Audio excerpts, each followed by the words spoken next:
Yuba-Sutter.live's local government live streams are presented by Plumas Lake Self-Storage in Plumas Lake, where lifelong local residents are helping other residents keep things safe, providing indoor storage units, outdoor RV and vehicle parking, moving supplies, and Penske truck rentals. Details at plumaslakeselfstorage.com.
We want to thank you. We really appreciate it. And you're on the phone all the time. It's dire circumstances. Why shut up? Anyway, it is really my honor to present this proclamation to you. Thank you. Thank you very much.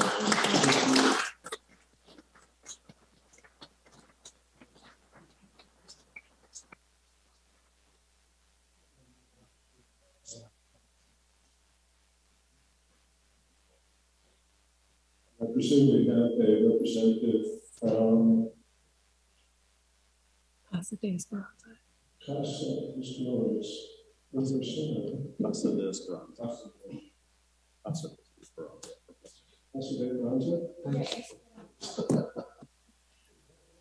Please come up and read this.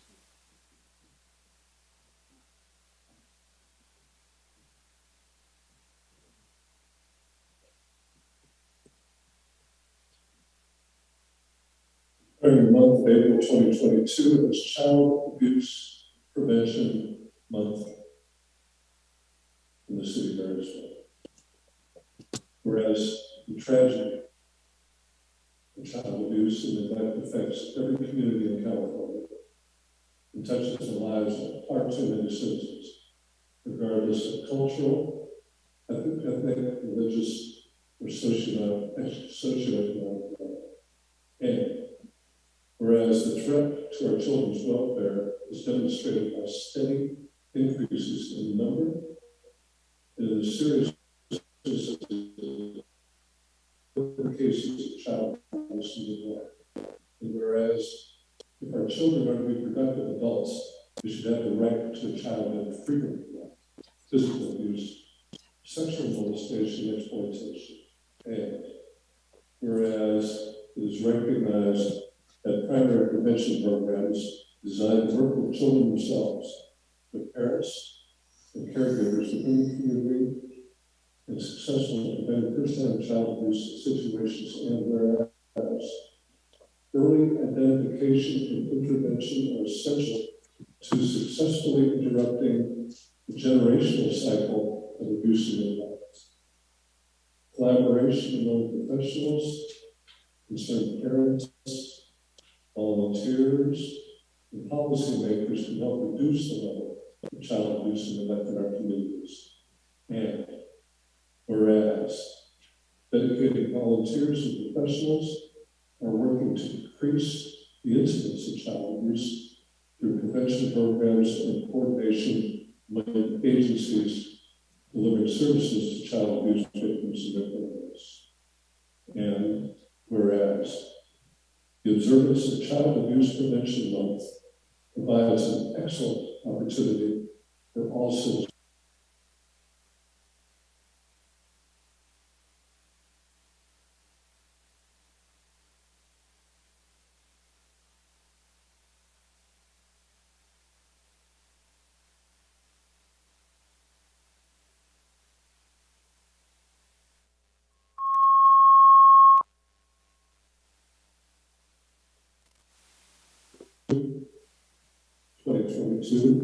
As Child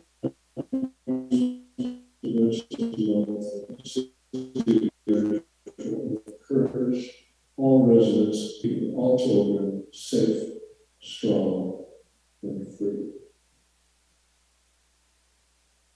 You're involved in very important mission.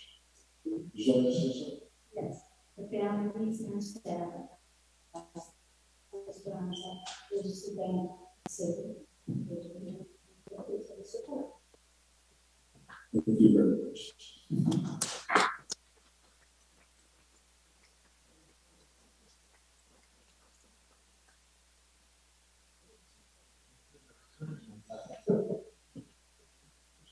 No.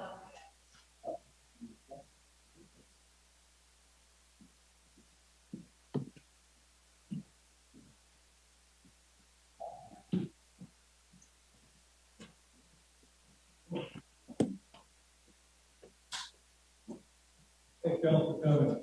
Thank you.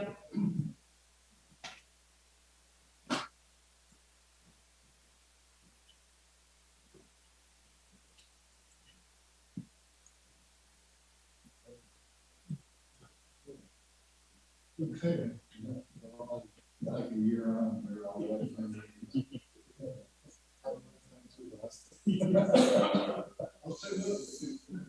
If there's comments on that, the dispatch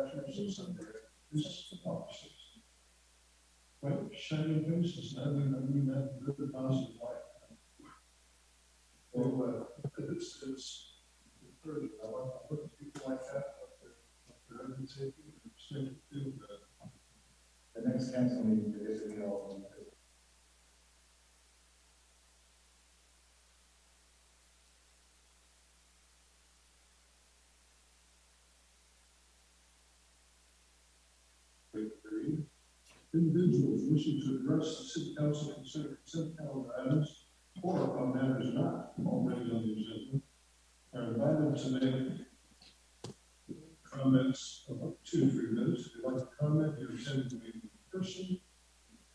Visit the speaker's card and return it to the city clerk. Hold on to the podium to address the council. If you're participating via Zoom, raise your hand and hold on to the address the council here in person or via Zoom. Please give your name prior to recording. You are requested to address your comments to the council, not to the audience. By state law, council is not permitted to undertake any action or discussion on any item not prepared for the posting. Get a documentation box to distribute to council. Please mail it to the city clerk. There's a link. Let's see. Do we have any members of the public wishing to comment tonight on the consent calendar or on items not on the agenda? Yes, thank you, Mayor. Alex is here to speak on speeding on Buchanan Street. Does it have the microphone? Mr. Microphone. I didn't hear your name when you. My name is Alex Lake. That's called St. I want to thank you all for being here and thank you for your work and dispatches. You do good work. I'm just commenting on, I live on Buchanan Street between 13th and 14th, and an incident, not really an incident, but it's a type of speedway, and that's the same on Sampson Street. As I got out of our car, my wife and I, the 2nd or the 26th of March. I mean, we've had, not that anything is motorcycles, but there is like between 12th Street or 20, all the way up to the first stop sign. These people were doing like 40, 50 miles an hour, probably even faster. They were actually drag racing. And this seems to be an issue. My wife just had 2 cars completely destroyed in front of my house on Campbell Street. When we were dating, which I thought she was going to dump me, but she didn't. And then after we got married, both of the cars got destroyed in front of my house. And I was just thinking something we should be concerned about. And since I'm up here, maybe fix the bottom of the house, just saying. But anyway, I'm just thinking it's something we should be concerned about. And something is going to happen to somebody at some point. It's usually between the weekends, mainly, but it is a safety concern that I think should be aware of. That's it.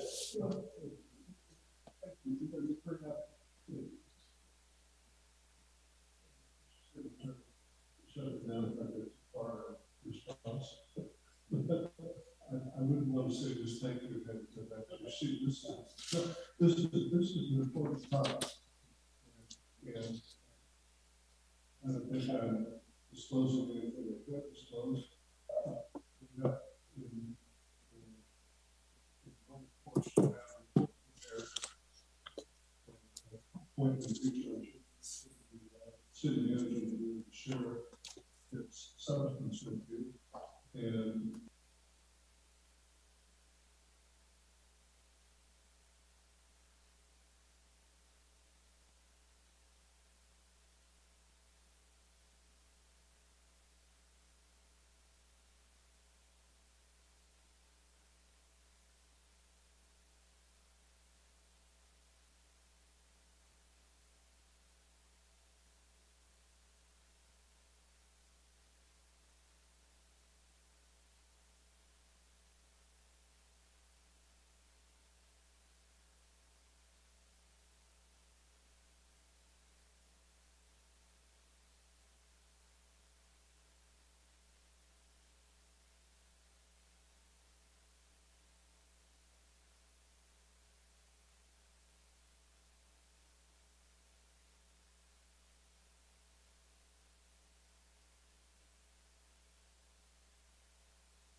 discussed in our staff meeting today,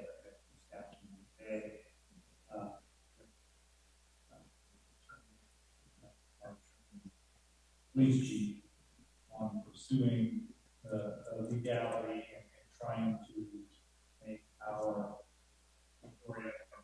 streets a de facto pursuing that. I also know that police chief has developed his staff to write citations. Unfortunately, they're limited to freeways where those speed surveys have been done. Nevertheless, from citations. So, once we get to the point where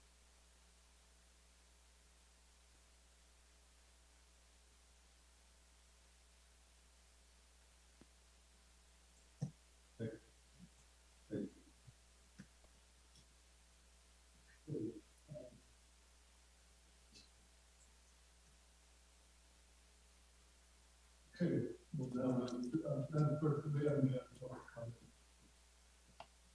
Not tonight, Mayor. Thank you.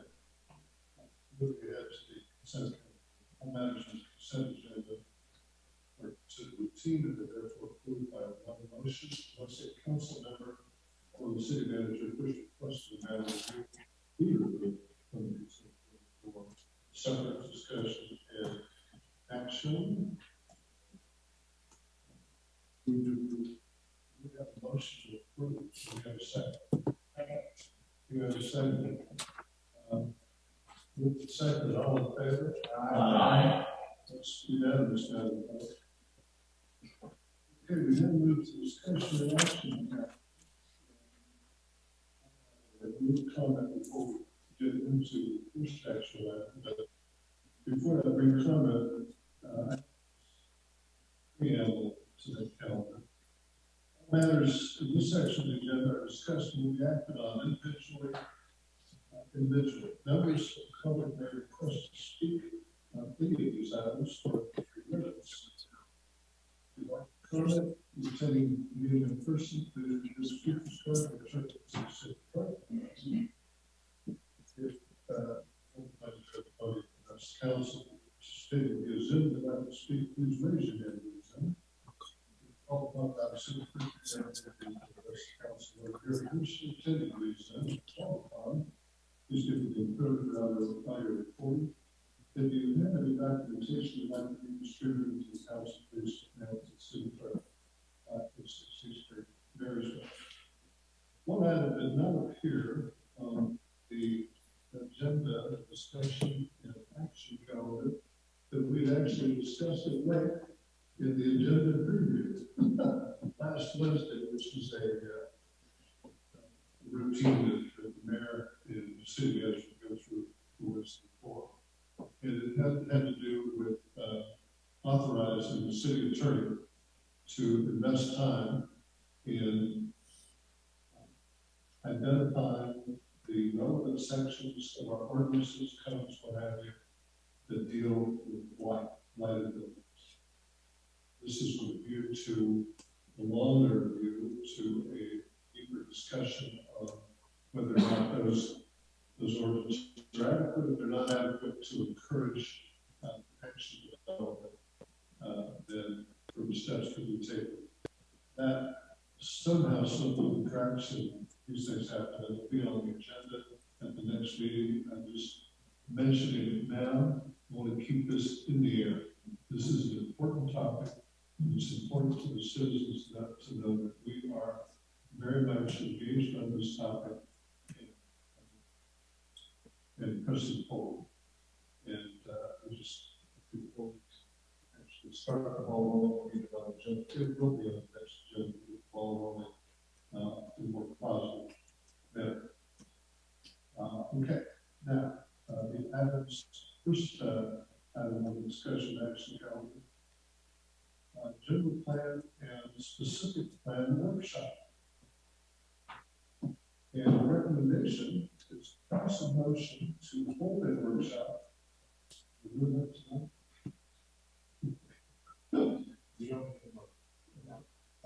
It's on the agenda. So we don't need a motion because it's on the agenda. We're going to have the workshop.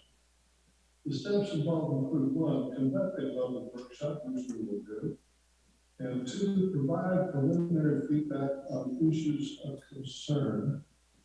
And the presenter will be Kathy Pease, who is a very excellent contract who does work for the city. And this manager, could you present is why we have these workshops? This is a requirement, and it's a stepping stone. It's substantive. It's more than a box we have to check, but it is a box we have to check. It is a box we have to check, as well as meets the intent of our general plan activity, which is heavy on public input and heavy on transparency. We obviously want to understand what the community wants before we lay it all down. And this particular workshop is just the first of many activities that gather public input. And when I say public, public means various stakeholders from various walks of life here in Marysville. And so kind of kick off, likely be more workshops.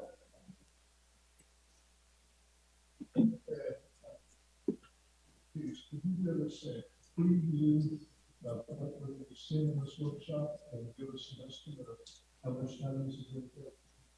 Good evening, Mayor and Council. Hello, Kathy. So we are pleased to be here. We are kicking off our general plan process, as you are aware. We recently went to the Planning Commission. We'll talk a little bit about the feedback we heard there.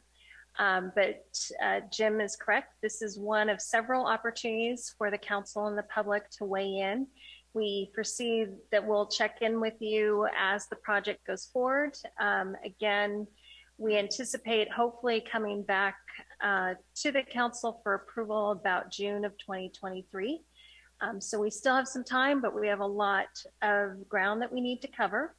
So tonight I'd like to introduce Matthew Gerken. He's the consultant with AECom, who's going to be doing the heavy lifting, preparing the documents for the city on both the general plan and the specific plan. So this evening, Matthew's going to walk through a brief PowerPoint presentation to kind of give an overview, and then we have some discussion questions that we'd like you to weigh in on. So I don't think this is going to be a lengthy process, but we certainly want to hear what your feelings are as far as what's important for the general plan to look at and constraints in the community and things like that. So probably 20-25 minutes. Thank you. Matthew, I didn't hear your name fully there. You need a microphone. I think this one works if it's not too informal for me to sit and present. Okay. That would be my preference. That works. Tell us about your background. Yes, I'm Matthew Gerken. I grew up in a town in Iowa that reminds me a lot of Marysville, and for the last 20 years, I've been consulting local agencies throughout California on long-range land use and transportation planning assignments, like general plans, looking out 20 years in the future, environmental work, climate work, et cetera, things like that. What did you do that led you to this? That led me to my career? Yeah, you didn't move from Iowa and just start consulting, did you? Indirectly, via Chicago and via the University of North Carolina at Chapel Hill, where I went to planning school, and then moved out here to start consulting. So okay. It wasn't much more to it than that. Well, no, well, thank you. No, it's just interesting. It's good to know a little bit on background. Thank you very much. Please proceed. Yes. Nicole. I have a short presentation. Thank you, Mr. Mayor and members of the council for indulging this short presentation. Feel free to interrupt me along the way and ask questions. So these are exciting, next slide please. These are exciting times, at least exciting for a planning nerd like myself, because it's time to update the general plan. This is your constitution for local policy on the physical development and conservation of this community. They don't come, a general plan update doesn't come along every day. They look out 20 years or so into the future. So it's a rare opportunity to take stock of where the city is now, where its citizens would like to be in the future, and write that down and guide that desired future through policy. I'm going to talk about the purpose of these plans, quick overview of the process, mention of public engagement opportunities, and then talk about some key issues at the end. Next slide, please. Purpose and the focus of this general plan will be on economic development and fiscal sustainability, expanding transportation options for, especially for people who can't drive or choose not to drive, expanding housing opportunities locally, complying with state law. The state legislature has a lot to say about what local general plans have in them, to streamline future development that's consistent with the general plan, and to look out, in this case, to 2040, describe that consensus future and what are the steps to get there. Next, please. The purpose for the specific plan is a little bit closer to the ground. A specific plan can function like a zoning ordinance that creates law for what's allowed on property, development standards, allowable density, things of that nature. But it also charts out where major infrastructure improvements are required, how much those infrastructure improvements cost, how to finance them, identifies major community assets, what could be done to preserve those community assets and to use them more effectively. We'll also be complying with requirements from the Sacramento Area Council of Governments that provided the grant funding that's being used for the specific plan. So we'll have a special focus on increasing housing opportunities, making it easier for people to get around without the need of a private vehicle, using transit, safer biking, safer walking, inclusive engagement, and addressing with the specific plan an area that's something like the area shown in green on the slide before you, looking at the primarily the downtown part of Marysville between Ellis Lake and the levee, between the railroads on the west and the east, something like that. Next, please. These are the phases for the general plan: initiation, intelligence gathering, coming up with a vision for the future that everybody can share, developing the plan, and preparing environmental review of the plan, and then ultimately taking a recommendation from Planning Commission for your consideration for adoption. Next, please. Specific plan has the phases shown on the slide before you that are similar to the general plan, but with a special focus on key strengths, opportunities, and challenges for the downtown area, looking at important destinations, where would people like to reach, and what are the multimodal pathways, what are the ways to get there on your bike or walking or taking transit. As I've said, developing development standards, which are like zoning, setbacks, height requirements, density, things of that ilk, infrastructure and financing, as I mentioned, and then finally plan development and environmental review. Next, please. So we wanted to open up a little bit of a discussion here. I'm not going to try to overly facilitate it, draw things out, or obviously gavel people down, but I just wanted to pose some kind of basic questions here on the front end and hear from you to the extent that you're interested in providing some feedback. Next, please. First on, I know this is a broad question. It's intentionally broad though. We narrow down as the process goes along. I'm wondering if I say, what do you think are the most important issues for Marysville, looking out to 2040, related to some of these topics that are on this slide? General plan is not going to address everything in the whole world. Focus on physical development conservation. So land use, transportation, design, economic development, blight surely comes into consideration there. But if I just said, what are the most important topics, issues facing Marysville 2040 related to some of these issues, what might you say? The man's looking for a response. Brad, you're first. Well, obviously, I do like the idea of maximizing our open space, but, you know, roads, things of that sort, and just being able to sustain what we currently got going through with our highways and so forth. I know that our public facilities infrastructure are always in need of support, but that doesn't necessarily perceived by the public as a something that's happening. Transportation is huge. Land use is huge. Roads is huge. Kind of some things I'm thinking about on that one. Thank you.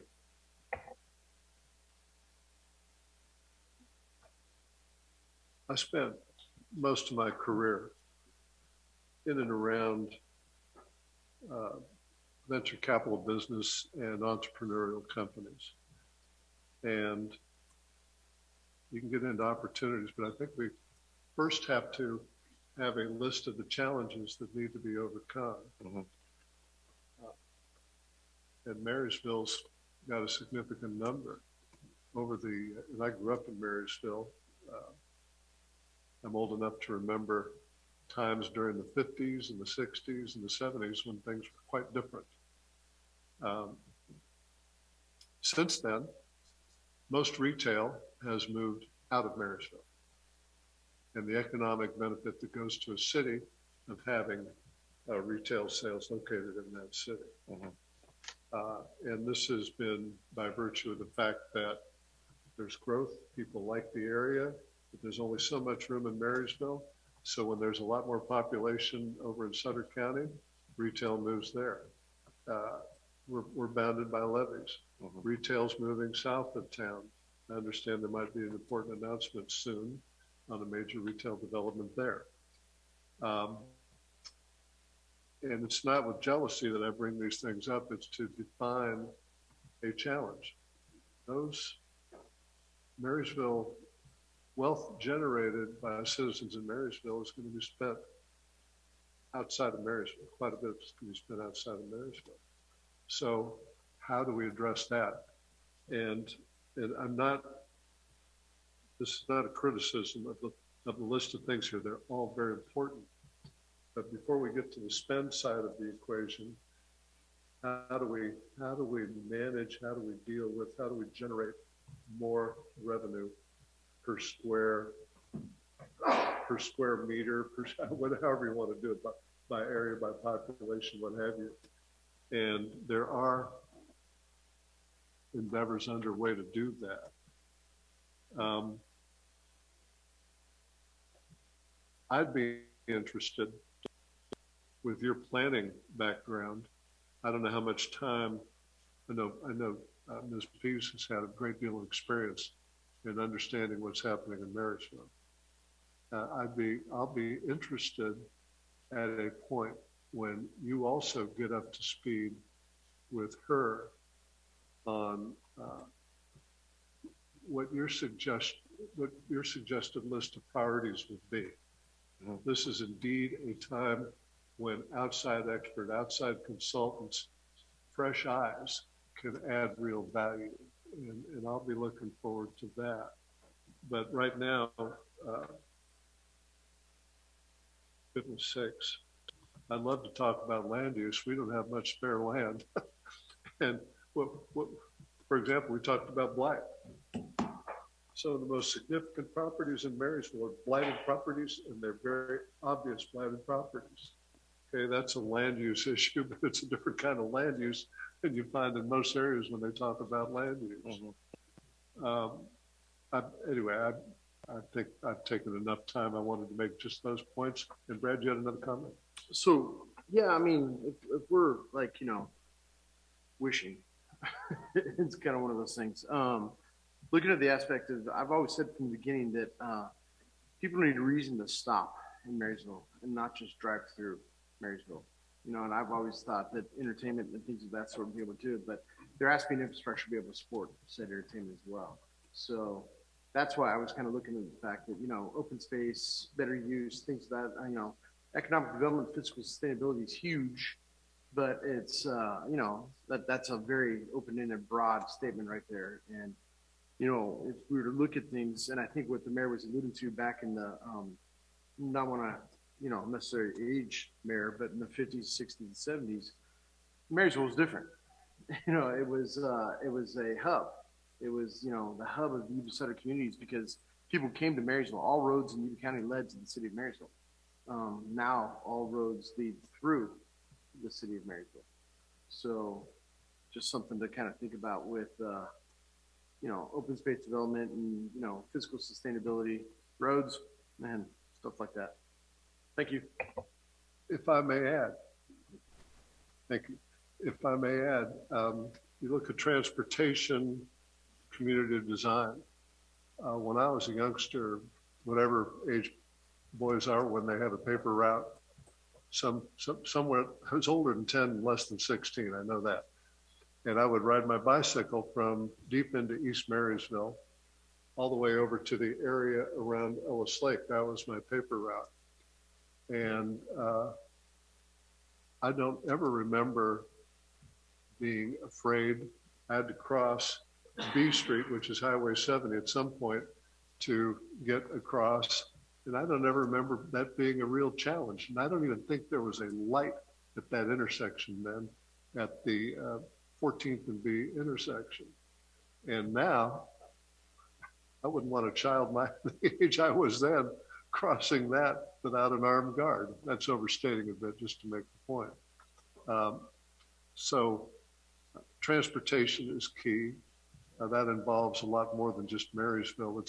It's Marysville soliciting the involvement and active involvement of Caltrans and state legislators, perhaps a congressman or two, to help us deal with that in connection and cooperation with Yuba County. That's a city and county cooperative endeavor, I think. That just came to mind, and I know Councilman Belza had a comment. Tom, did you want to say something? Yeah, I would like to speak to this, and I'm glad you guys are here and we're beginning the discussion and dialogue on this. I know we've all been waiting for this topic for, you know, quite some time. So it's exciting to see the ball get rolling, and this is good stuff. You know, I look at this, and I want to look at this and kind of present this in two different components. I want to speak to some of the things you have on this discussion list, but then also, you know, to the 40-year vision, right? And kind of in two different components on the current and present aspects of where we're at in Marysville and some of the things that I think we need to focus on, and some of the highlights here, just going off of the items on the list here, is economic development for me is kind of at the top of the list. And, you know, focusing on downtown revitalization. I believe we've got some great attributes already in motion in the city with recreational functions and some of our racing components and looking at ways to enhance those entertainment factors with the ballpark, Ellis Lake. You know, these are areas inside economic development that I think we can focus on and that we can build on that's really healthy. Challenges, you know, we've got a major traffic issue and it fits right inside that transportation category. And, you know, that's definitely something that we've got to continue to work at and continue to focus on mitigating. You know, in some of these ways, community design, we're already designed to a certain extent. We can't really design too much further, although Stuart might argue with me on that. But what I mean by that is we've got a strong commercial district in West Marysville and a strong residential district in East Marysville. And so our path's already set in a lot of that. We don't have a whole lot of open space for future development. And land use kind of falls in that same aspect. But, you know, housing is something that's an issue across the state. It's really got to be focused on and addressed and promoted. And, you know, I know there's some recent things passed in regards to additional dwelling units and et cetera. And it's important. I know it's a planner's nightmare, right? When there's a free for all to just go and build additional dwelling units whenever you want to build them or wherever you want to build them, that can really create a lot of grief. And so, you know, ways to look into that to help manage that and plan for it. But I want to look at the long-term focus too on the 40-year plan. And I talk about this openly with as many as I can, but, you know, I'd like to see a document, a general plan document that gives us the tools and the keys to be able to open up the doors for annexation in the future. That as a city, you know, we've got to address the things that are going on with inside our levees, but it's time for Marysville I really believe this, to peek their head up over the levee and to begin to look at expanding and what that looks like moving into other communities and other regions. And so I would say for me, that's maybe one of the most important things as we begin to put that document together, that it has components to it that allow us to put our hand on that doorknob, that we can begin to open that door into the future and expand Marysville outside of the levee. That's all I have, Mr. Mayor. I've got more. You reminded me, pardon me, annexation is something that Tom and I have spoken quite a bit about. I prefer to, annexation is typically considered in the context of reaching out and grabbing new territory that's usually virgin territory, right? Semi-virgin. And I think most of the plans that might be in consideration now would be more properly termed mergers, if you will. Mergers with other existing communities, particularly, and this is looking to the south of Marysville. And that is an active topic in the background, but it has to be part of the general plan. In terms of open space, and I was just reminded of something else that's been discussed. We can create some open space. There's at least one park that could be sacrificed for open space. If you, there's a book, there's a series of books on communities, and the one on Marysville talks about how there is an abundance of parks, and they were planned into the city plan. We lost one to this monstrosity across the street, which was, when it was built, a pretty good looking mid-century modern county courthouse and county office building. And it's been expanded and turned into, basically, it's mostly a jail. It's unattractive, and we just have to deal with that. But that was the prized park in Marysville. It was the location of one of the early state fairs for the state of California, Cortez Square. We lost that one, and that was a terrible sacrifice, particularly looking at it now. But there is one other park that giving up any park always causes problems, but the economic development on this park would be magnificent. It would be Yuba Park. I think that's what it's called, isn't it? Lake Park? Yes, at Simpson Lane in Yuba. Anyway, it's not 5 acres. It's hardly used. And there are not a great deal of residences near it. And there is another park in the neighborhood, Miners Park, I think is what it's called. Isn't that it? The one on Sampson and 14th and 15th, I think, something like that. Big pardon? It's called the Skate. I think it's Minor Park, but it's also referred to as the skate park. So that park would still be available to people who are closest to that park, but that's 5 acres, and 5 acres is a lot of open space in Marysville, and it's well located. It's strategically located for a lot of potential business opportunity. Stuart, yeah. No one speaks more about the general plan than you. Why are you being so quiet? Thank you, Mr. Mayor. So the reason that I'm so silent is because I haven't had a chance to talk yet. No, so really the public has to have input, and we don't have the public secured yet. We're working on it. I know that the Planning Commission, which is the body agency that's going to oversee all of this for us as a council, has had a workshop, and I read the notes from the one public person that came, and I need 50 more people to come in and have opinions as well. And it is quite possible that that public needs to see some visualization materials in order to have an opinion about. Because in my line of work, very few people can actually really visualize, let alone read a floor plan. So just to spare everyone my opinions, it's important to get to the point where there is public input. And I'm loving your layout of what is the most important element in this general plan update, which is land use. So for the sake of time, it's really all about getting to the next step where the public is coming in to see what the plan is. And so I'm fascinated to see how you guys over here are going to do that for us.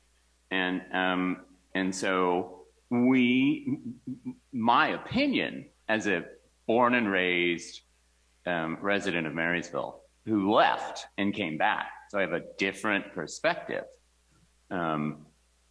as we all do.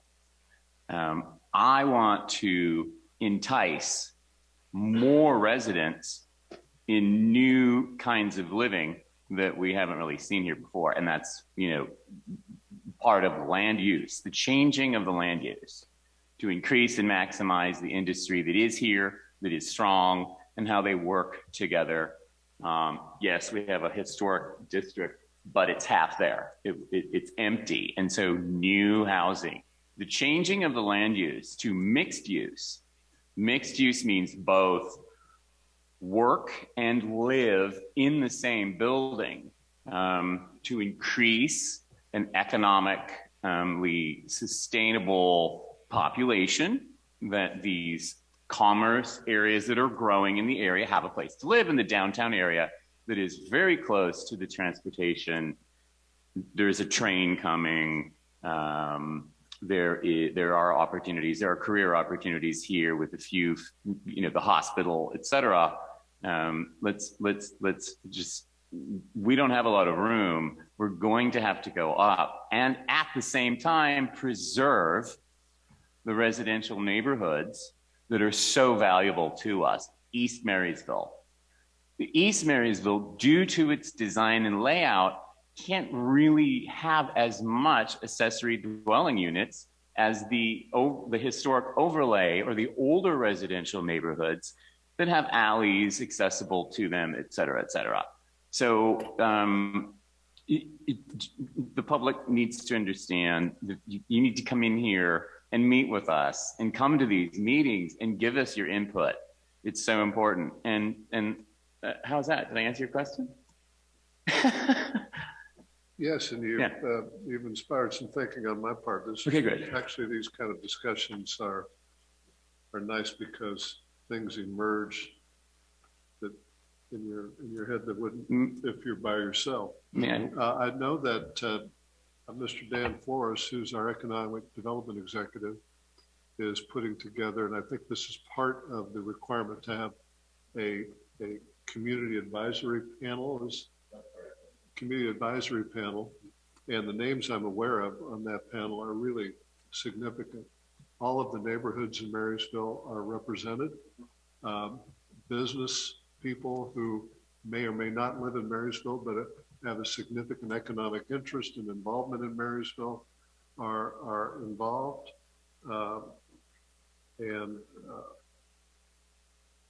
That's going to be important input. A few of those folks are just brilliant and really know what's going on. You know what I'm thinking of. Another thing, and I don't know if this is this fits in a general plan, but again, challenges. Correcting a problem.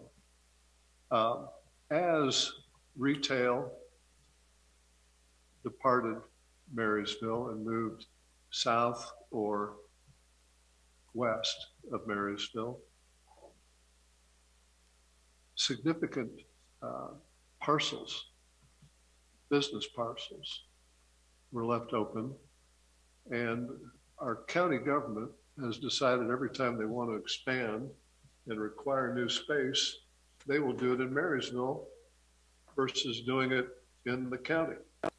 And while we appreciate the compliment, we'd rather have economic activity. And while the former Montgomery Ward's facility, which is now the county office building, it has another name, but it's the main county office building, which used to all be housed in the building across the street before that turned into mostly a jail. The former John C. Bay's car lot, Ford dealership on East Street, 2 significant parcels. Now the County Office of Education has an education activity going there, and that's wonderful that they have that activity. There's no doubt about that. But did it need to be in Marysville? Did it need to preempt economic development? And I every time I hear an answer from someone at the county, well, it was just sitting there. Well, just sitting there, but that was not the best use of property inside the city as far as the city's concerned. So perhaps somewhere in our general plan, we have a paragraph about having a hard-nosed conversation, which I do from time to time with individual supervisors. A hard-nosed conversation with the supervisors, and then the Office of Education, which is separate from the Board of Supervisors, about doing all their future planning for space and movement, and maybe moving out of Marysville and moving out into the county. We don't need everything in Marysville. It's nice to be the county seat, but right now it's real expensive for them to love us so much that they put all their property there. Again, that's a challenge. These are significant tracts of property. Sounded like I got into a speech there. I apologize. Right. Vice Mayor. Oh. I'll come back. I'm not done. I'll just kind of briefly on what you have. I'm guessing this is somewhat of a template. These headings, land use, transportation, community design, they seem to be what every community would be looking at. I think some of the things with us that it seems like one of the things particularly is our infrastructure, and looking at the infrastructure, I think the big thing is developing along with the plan of the improvements is how we maintain and fund those plans long term. I've been here my whole life, and I have seen often that the plans are fantastic, but the maintenance or a way to carry them forward is never put into place, and it's always disastrous. So I think that goes up at the way to maintain and finance all of the infrastructure is very key. I'm glad to see you're shaking your head that you agree on that. The traffic flow is a big issue. We know it's difficult because of the freeways or highways going through. But if we can develop in our walkability where we have some areas for easier crossing. I think the mayor even mentioned like 14th and B, how it used to be easier to get across B. Those type of things are going to be extreme to maneuver people. In fact, an idea that had come up with previous councils, I won't take the credit, was at the end of 14th Street, there being an underpass, walk pass that connects East Marysville and the new development right there, walk and bicycle path that comes under the tracks right there coming out at 14th and B. So the East Marysville people can easily participate in what's going on the other side. I think that would be a real key project to be able to try to get in there. Obviously, all of this needs to be in conjunction with economic development and physical sustainability. I mean, those are standards that we have to have the money for those. I think some of our developing can be, I guess, being at my age and being here from the year that I started here, annexation is kind of a young person's sport. because it takes so long. And on an older person's sport, we want maybe a little bit more in depth on the infill, possibly some of the land use, as the mayor said, with some of our open areas. I think that's key. And I think those are also on the short-term end rather than the annexation, which is going to be the long-term end. I think with housing, that's going to go along with what you have on for open space, and you have housing and the open space. I think they're going to go hand in hand how we use those open spaces, whether it's commercial or housing type thing. But I think one of the big things that has to go along with that is making sure that we preserve Marysville's history throughout where it should be.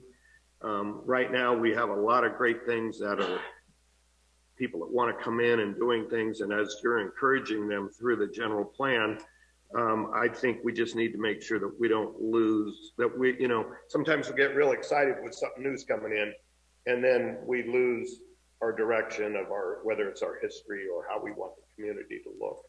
So I think along with the economic development, the housing, the open space, we keep all of that in mind, that we want to preserve the history of Marysville the best we can. Obviously, everything can't be Old Town, but preserving those areas around the lake and those type of things. So again, I'll just briefly, it's the infrastructure, building it with building in maintenance plans, funding, using the open spaces, and infill projects. And I think the big thing too is making sure that with all of these things we put into place, that we have process to streamline the process to move forward with them. Otherwise, we just get bogged down and everything gets stalemated. So, thank you. Stuart. I'm going to clarify what open space is, because there may be some confusion. And you may correct me if I'm wrong, but open space is actually public land use that is not built upon, of which we have so much open space. It's not even funny. We have beautiful Beckworth Park in the Yuba River area to start with. And then Ellis Lake is outrageous open space. And so that's what is meant to be open space. The infill is the development of the redevelopment agency properties and the empty lots that haven't been filled. No, I'm just saying just in case, because some people could be confused. Yeah, no, I got a little thing. I got a little text, which I don't like that. And so, so that's really one of the most important things, is to define the open space, which doesn't need to grow unless population grows. And so it's hand in hand. And then as far as retail is concerned, sales tax is one of the biggest contributions to our general fund. Keep in mind, due to the Wayfair Act, and let us pray that the Wayfair Act remains on the books in California, any consumable item that is delivered to a home is where the tax is paid. And so Amazon has taken away our main street for daily consumables, really, unless it's a perishable supermarket, et cetera.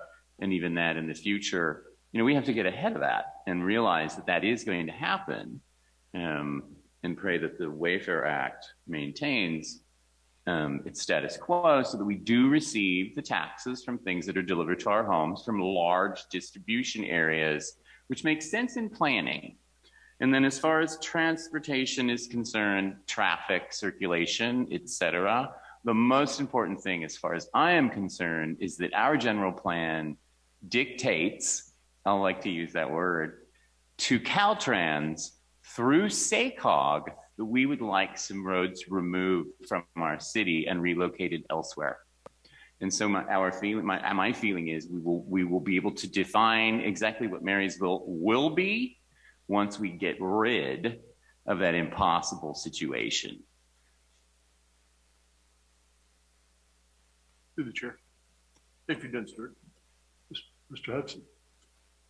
Thank you. Stuart, are you done? I'm done. Oh, Mr. Hudson.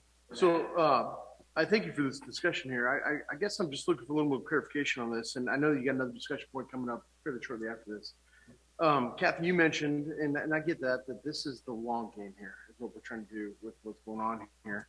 But maybe for the public's point of view, I have a slim idea of the length of time we're talking about. Have you mentioned 2023 that this would come to a potential conclusion that we might be able to have this conversation? And the mayor mentioned that Mr. Flores is working with some community members. What stage timelines are we looking for some of this? Jim, I mean, I'm Dan. How far along are we looking for that potential group to come together? And then how many more months after that before we go to the next stage and the next stage, just so people can understand that? So on that, we have tentatively are hoping our first committee meeting is April 13th. So that's coming up.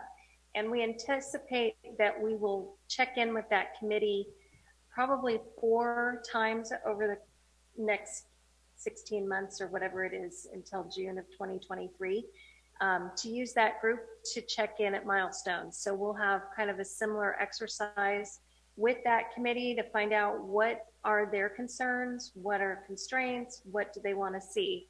So again, a general plan is a long-term vision, and it's higher up. It will put policies in place. So for instance, there could be a policy encouraging county development, county facilities to be developed outside the city.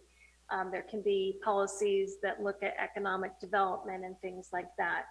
So all of those categories will have the opportunity to develop policies so that when development comes in, it's clear what the vision is, and hopefully it will attract developers and economic investment going forward. So it's interesting, Stuart, you had mentioned having a concept or a schematic, and you must have read our mind, because right before the meeting, Matthew asked if now would be a good time to have his design folks start to kind of pencil things out. And we kind of have the same conclusion that people need to see things to really understand what they look like. So Matthew, do you want to talk a little bit about where you are? I know AECOM has started to develop technical studies. Mayor? If I may, before that, something just another thing came to mind. And as I said, you have to recognize challenges when you do a plan. Again, venture capital business, people come forward with a great plan. I want to know the challenges. In connection with that, a close cousin to that is avoid big mistakes. Big mistakes have been made in Marysville. The destruction of the goodly portion of historic Marysville, a classic case in the 70s. A tragedy. The second, the purchase of the B Street property on terms which made no sense and required expensive refinancing. And we're in process now on sorting through proposals for redevelopment of that property. But I would be sad if we didn't have in the general plan something about avoid big mistakes. It sounds simple, but it's something you want to keep in mind, because they thought that the people who did that, tore down the great buildings in Old Marysville for Mervyn's, only to have Mervyn's go bust a few years later, with the loss of just absolute treasures, is something to reflect on. And the purchase of the property on B Street, on those terms, it's shocking as I think about it, but it happened. It was a big mistake. Let's avoid if you can avoid big mistakes, that means every advance you make is an advance. You're not taking a step forward and 3 steps back. It's a concept. I'm sorry, it sounds so fundamental, but I've seen people miss that, make big mistakes, and destroy companies, and it can happen in cities. Thank you for allowing that. I'm sorry. Please go ahead. Can I just finish real quick, please? Of course. Oh, sure. Sorry. Thank you. So thank you. So what you're saying, Kathy and Matthew, is that you're going to get this group together starting in April and have 4 meetings, what, every 30 days after that? And is that the org chart you're talking about, Matthew, you'd be presenting for us? Just so we can all kind of be in the transparency of the direction we're going with this whole thing. Yeah, good point. Good question.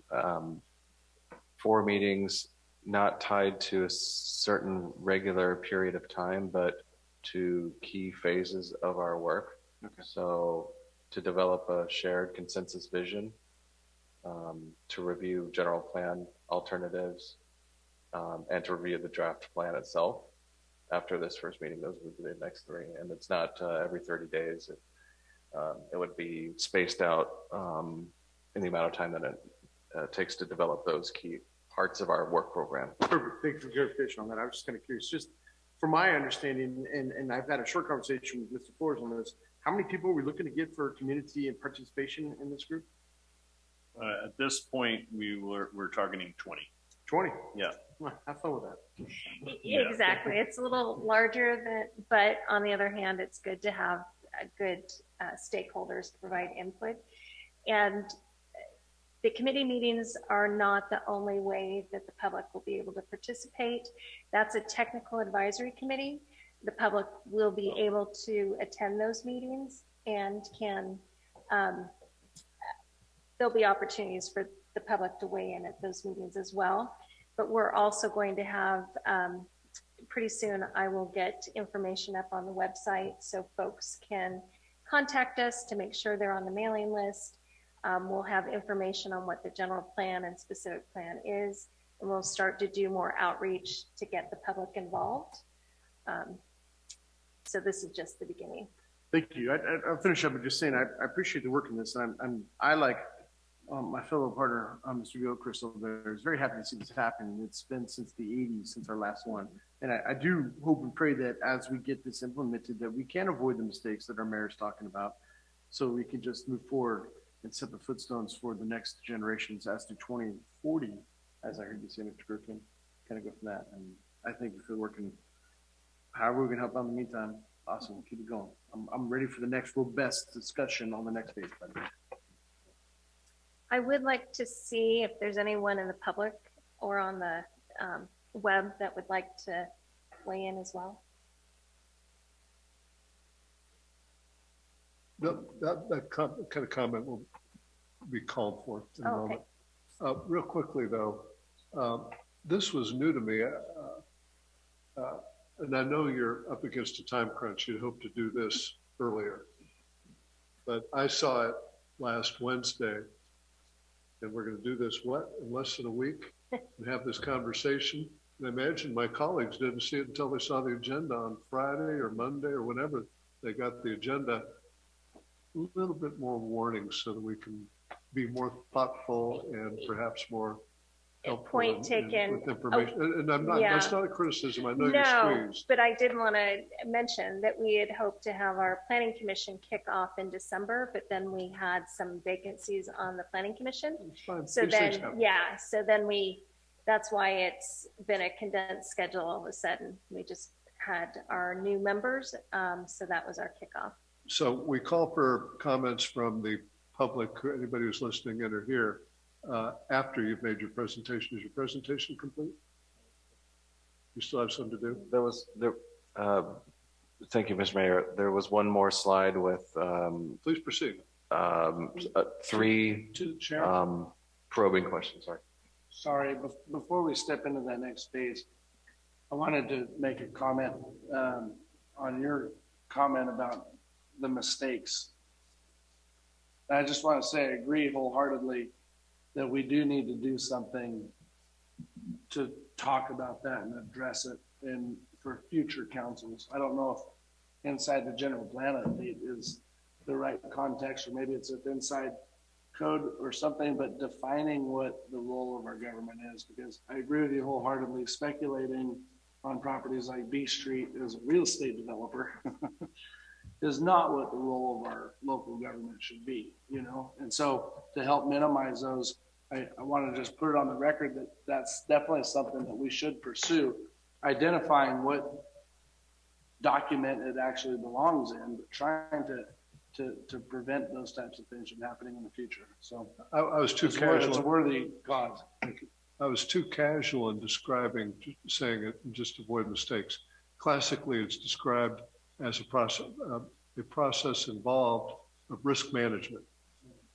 So whatever you're doing, have risk management be part of the concept. How do you manage risk? Where is risk incurred, and how is it managed? To the chair. Yes, sir. I just want to follow up. You were giving somewhat of a time frame on how the public will be inputting into this. How often will the council be brought into it or updated? As often as you'd like. We are happy to report out every probably couple months on where we're at, if you'd like. Okay. Stuart. Quick question. Will council be able to attend these? Of course. The meetings? I assume so. Public meeting. Oh, yeah. Yeah. Oh, yeah. Well, Yeah. I just wanted to make sure because I, of course, will be attending. I think Brown Act be damned on something like that. Okay. Please proceed. Okay, wrapping up here. I wanted to just include this slide that you have in your agenda packet that summarizes the input that we received from the Planning Commission when we talked about these items. Has a lot of overlap with what you all have shared. Quite a lot of overlap, actually, if you look at this list. Vacant unutilized buildings, improving Ellis Lake and maintaining parks, infill development, dealing with apathetic and absentee property owners, and promoting infill development. Benefits and challenges both associated with historic buildings.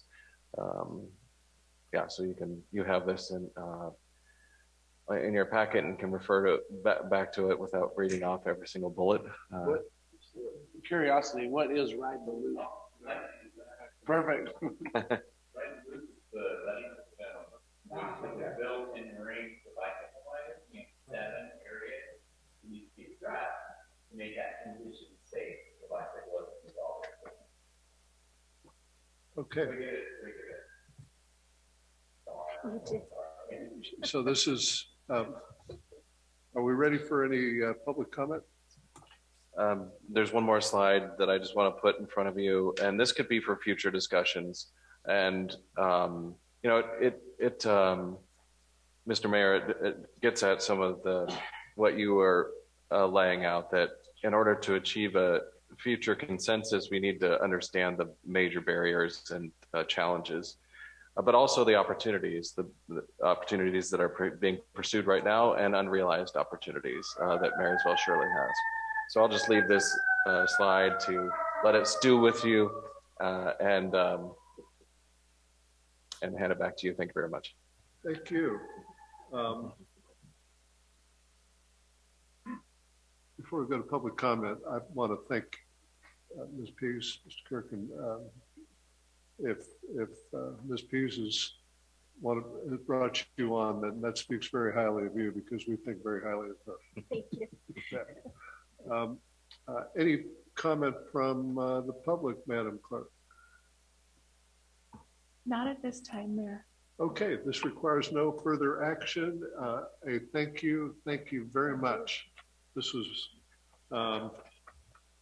a good discussion, and at least every couple months. Okay. Thank you. Okay, I don't want to lose my agenda here.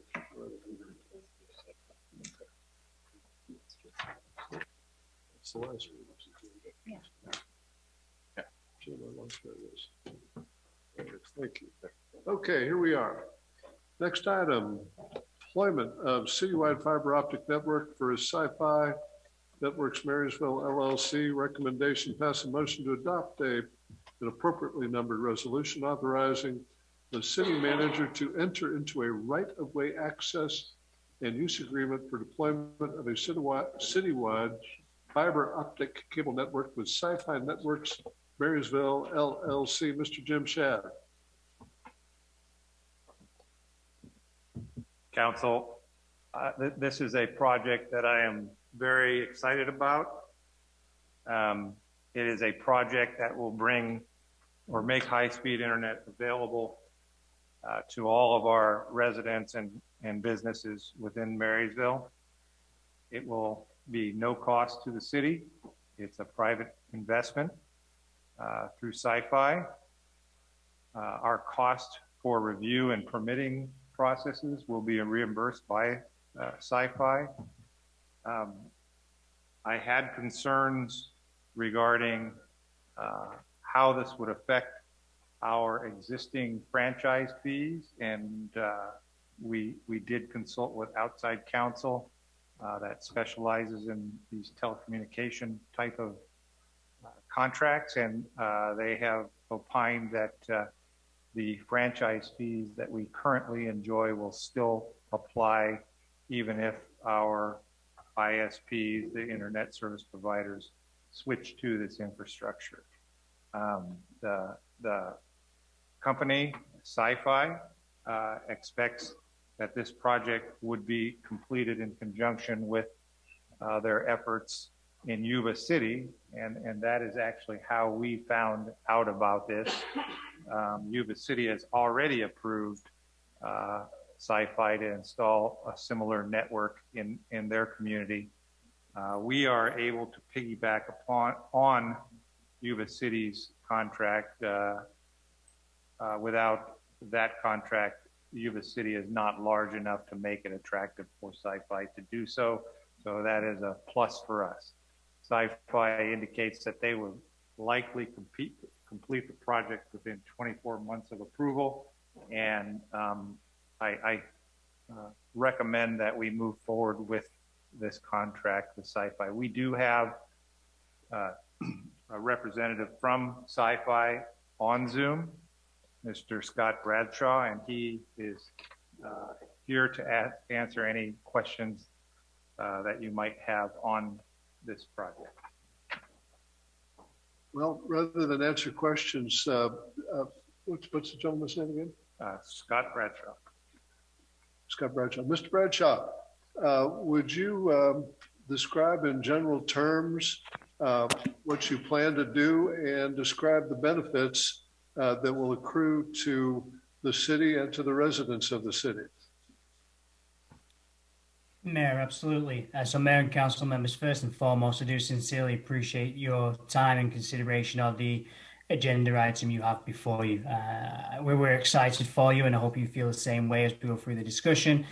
The benefits primarily are that Sci-Fi is going to be picking up the check for the citywide infrastructure. It's a 100% private investment. There's no use of any taxpayer dollars.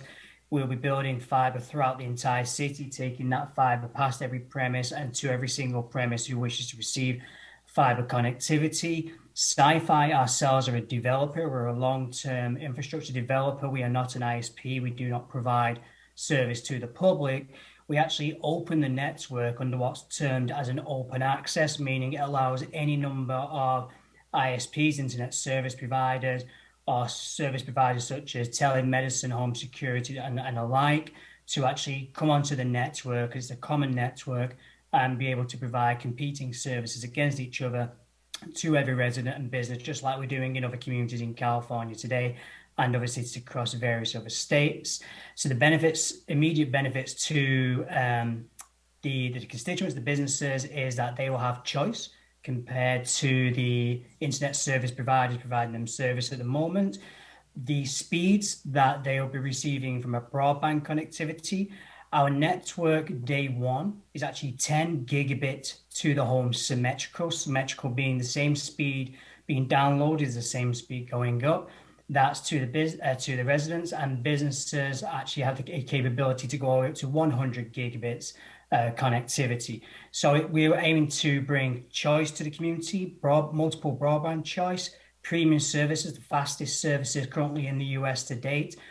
With respect to those, the retail prices and the service providers that are using our networks at the moment, cities are experiencing incredibly low rates of $60 for broadband, gigabit broadband to the home. Businesses are receiving services for $99. And so it is a huge economic development tool, and it's certainly being propelled that way from the cities, the elected officials and city staff that are using that to promote their community as fiber ready to attract businesses to the city to actually form and foster job creation. And that's really what Sci-Fi also does. We actually bring in our own resource that we appoint our partnering contractors to build the network, but we also employ local. So within the community, we'll be looking to employ people, train them, and have them help us to build out these networks. And once the network is actually completed, we'll be looking to keep those people we have employed and trained in the city on a 24/7, 365 basis, but they will actually maintain our infrastructure for the entire lifetime that you allow it to be within the public way. So for the people, there's no taxpayer dollars. We'll be paying for everything. We'll be bringing multiple broadband choice to the community. They can stick with their existing provider if they wish. They do not have to transfer onto ours, even though it will be the premium services with competitive rates. And it's a significant, just listening to all the comments in the prior discussion, I do wholeheartedly believe this is a foundation that will drive the aspirations that you've all been talking to from an economic perspective, and why we would hope that people will no longer be driving through Marysville, because there's an architecture in place to actually attract new fostering businesses to the community for job creation and many things alike. And also just on the back of there, that from a municipality perspective, you actually have the ability to also utilize the infrastructure to where you're able to actually connect your own electronics to the infrastructure. And by connecting your own electronics, you actually get to dictate not only your own quality of service, but actually the speed that you wish to go to also. So just keeping that at a very high level, I'm hoping that gives you an initial flavor of why we're excited for Marysville and how we're leveraging the size of Yuba City and the economy of scale to bring those benefits to your community at this time. The council will be able to address questions to you, but first we need to go to any public comment or questions. Not at this time, Mayor. Thank you. May I proceed, gentlemen? Thank you. Mr. Bradshaw, I've been involved in a fiber to the curb and fiber to the home deployment in the Sacramento area 20 years ago. Now tell me, this will be, you will be delivering, as I understand it, fiber to the curb. Is that correct? No, we'll be taking fiber. Well, that was rude of me to say that. So we'll be passing every premise, because you control the public right away, but the actual fiber itself, subject to the premise owner or occupier allowing us to, we'll actually take the fiber all the way to the home as well. So from the data centers all the way through to the home will be 100% fiber. Thank you. Now, so if someone, say for example, I have a residence that passes by and I want fiber, and I will want fiber, I'll tell you that. What is it? Is there an extra installation cost to move it from the curb to the residence? No, Sci-Fi actually pay and absorbs that cost. Okay, now who are going to be your customers? I presume you're at liberty to discuss that at some level. So who's going to be using your pipe? It's the private industry, so existing internet service providers that provide service over our networks that are in active deployment today, and also over their own networks in the locations they serve their own customers. So my customers itself is actually the internet service providers. So people will not see the Sci-Fi name, they'll see our brand. Our investment flows through the Fiber City brand. So all the local marketing, our sponsorships with respect to local events, that's where people will see, through to where we employ community liaison people that walk the streets every day where we're constructing in the neighborhoods, so they can be fully aware of the construction, through to food trucks that Sci-Fi actually pays for every week, so people can actually come out on the streets and meet the service providers providing service.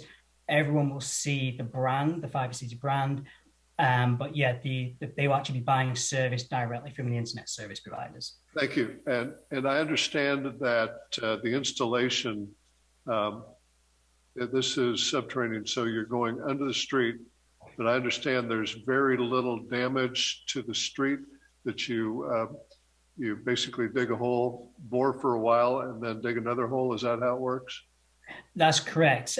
Technology's moved on considerably compared to someone that really doesn't work in the fiber industry is aware of. But yeah, we actually go down both sides of every road. We don't cut across roads. We don't change that integrity unless where we have to. But we actually follow the curb line, which is how we're able to remove the digital divide. So we just follow the curb line literally up and down every single street throughout the city, passing all the premises. And the actual trench that we actually cut into the road is only 1.5. Oh, actually, right now it's 1.25 inches wide. That's how small it is. Thank you. Now, I forget the terms. I'm far enough removed from my experience with this, but it was either head end or something like that. How many collection points? Because at some point, every network, you're on a shared network. So how many collection points will there be in the city? A single collection point or multiple? So Sci-Fi builds a network. So I'm building for the long term. I'm really bringing the future to the present. So we're over-engineering our network. So traditionally, just for everybody's benefit, you would have a central location in the city, and then your network spans out from there, what we call like a hub and spoke. Sci-Fi uses a cabinet model. So these are cabinets, typically ones you're used to, which is about 4 feet wide, 4 feet high, and about 2 feet deep. We anticipate them really being about 6 to 8 through the entire city. That's it. And all of those cabinets are meshed, which means that they all talk to each other, which allows us to have no point of failure if something was to happen to the network. Let me ask you a question I think other consumers might ask. I wanted, when I moved back to Marysville, I wanted the fastest broadband service I could get. And the only significant service provider was Xfinity, and they're a cable service provider. But to get their fastest service, I had to buy their most expensive cable offering. Now, I presume, I know that the AT&T Uverse, and I think their satellites were purchased by a private entity, but they have a very weak terrestrial solution. Will AT&T be a customer of yours? They're certainly entitled to be. Will they? I couldn't possibly say. My goal really is to bring new competition to your community. If you look at the incumbents right now, you wouldn't say they've necessarily invested in fiber in your city, hence why I'm obviously here with a presentation before you. So my goal really is to bring brand new service providers to the community to bring competition against those current incumbents. No, I get that. And it's just that AT&T does have, they've got DirecTV, which is a very popular choice.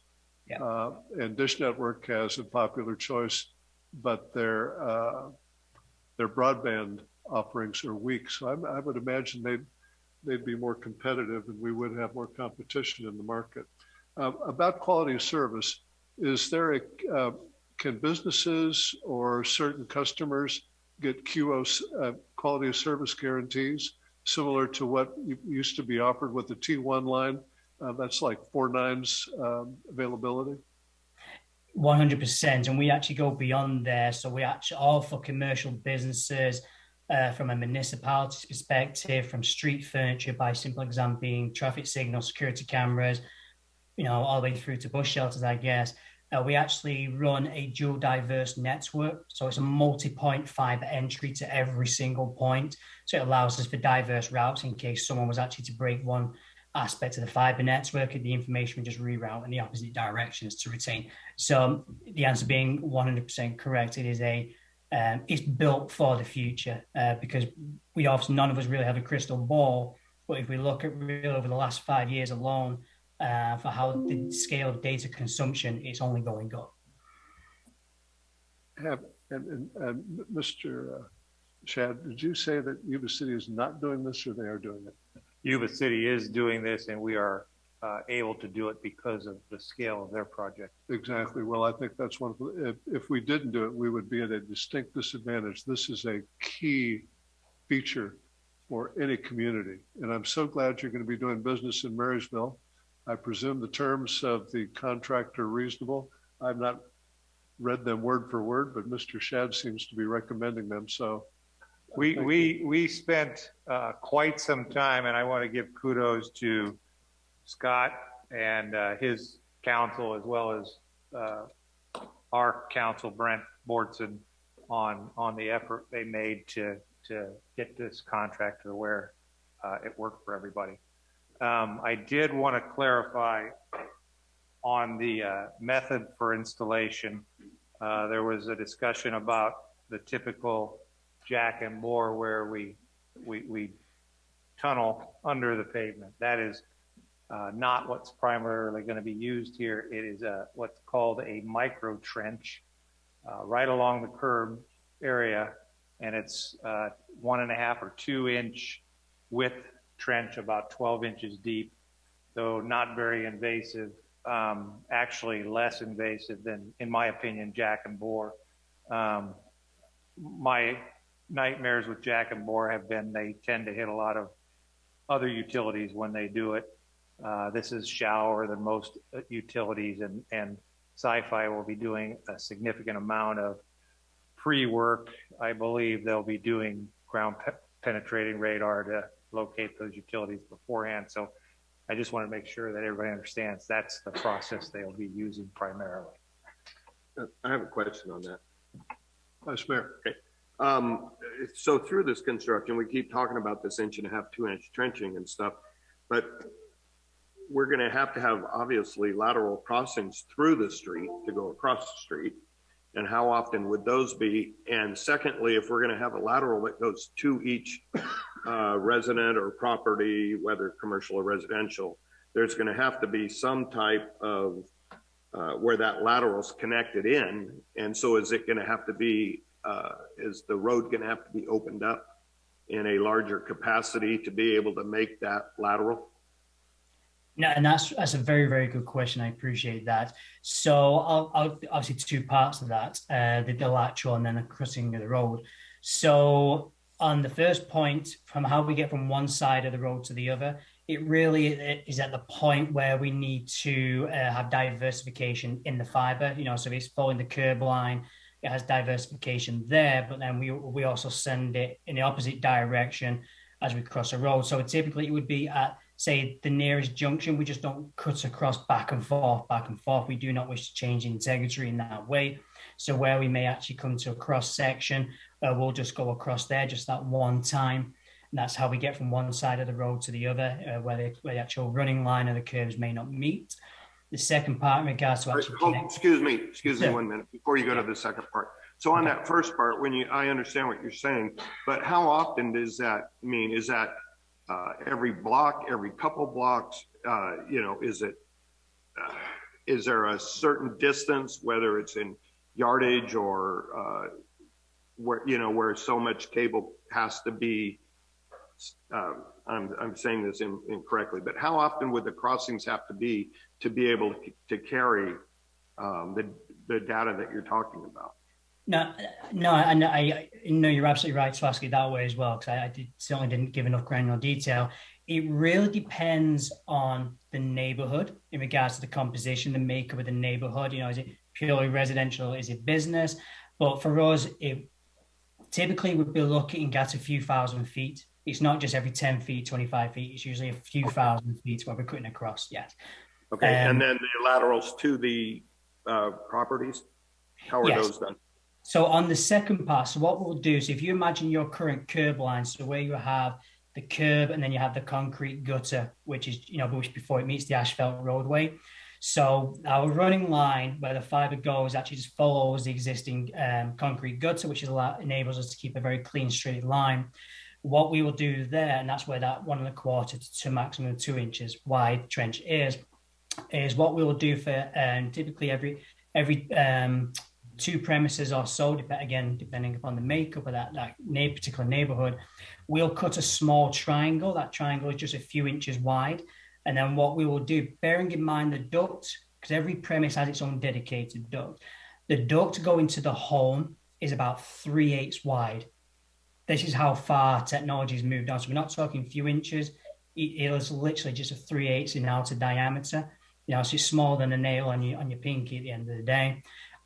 We actually then go underneath the actual gutter, underneath the actual sidewalk, and to the rear of the sidewalk. And that's where we will, one of two processes is one, if the homeowner doesn't wish to receive service day one, we'll put that duct in place, we GPS it, ready for the future for when the homeowner may wish to take service.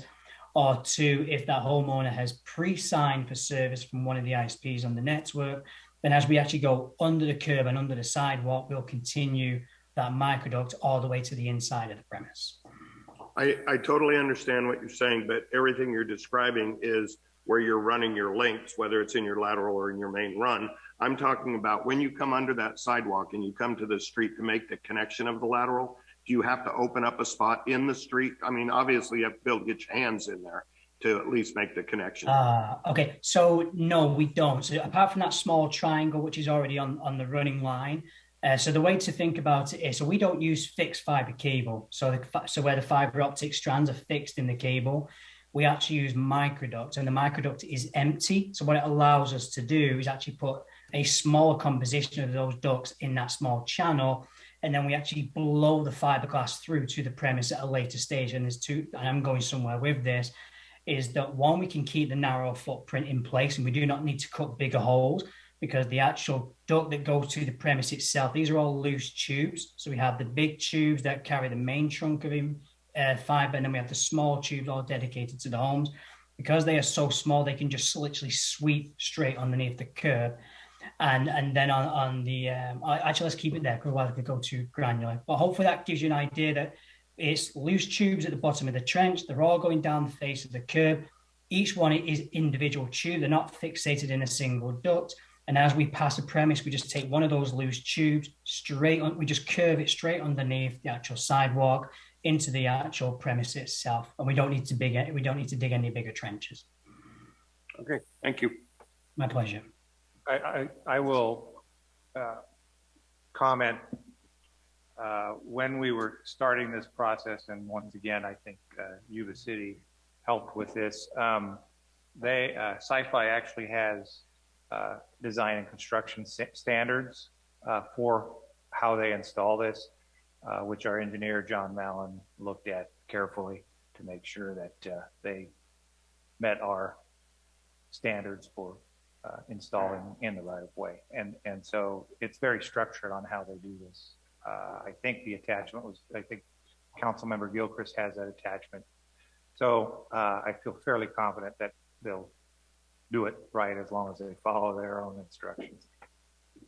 Well, and just lastly, I mean, will there need to be any coordination on any of the new streets that we're doing to just similar avoid... to any other utilities? You know, we obviously don't want to pave a new street and then even a 2-inch line across doesn't look that attractive. That would be the intent, yeah. And if I could just add to that, just to bring some value. So we're incredibly mindful of those capital improvement projects and obviously the forecasting of them. So this is really why we take this very much a partnership approach, that if we're going to build it, let's build it right first time. Let's design it right for the future.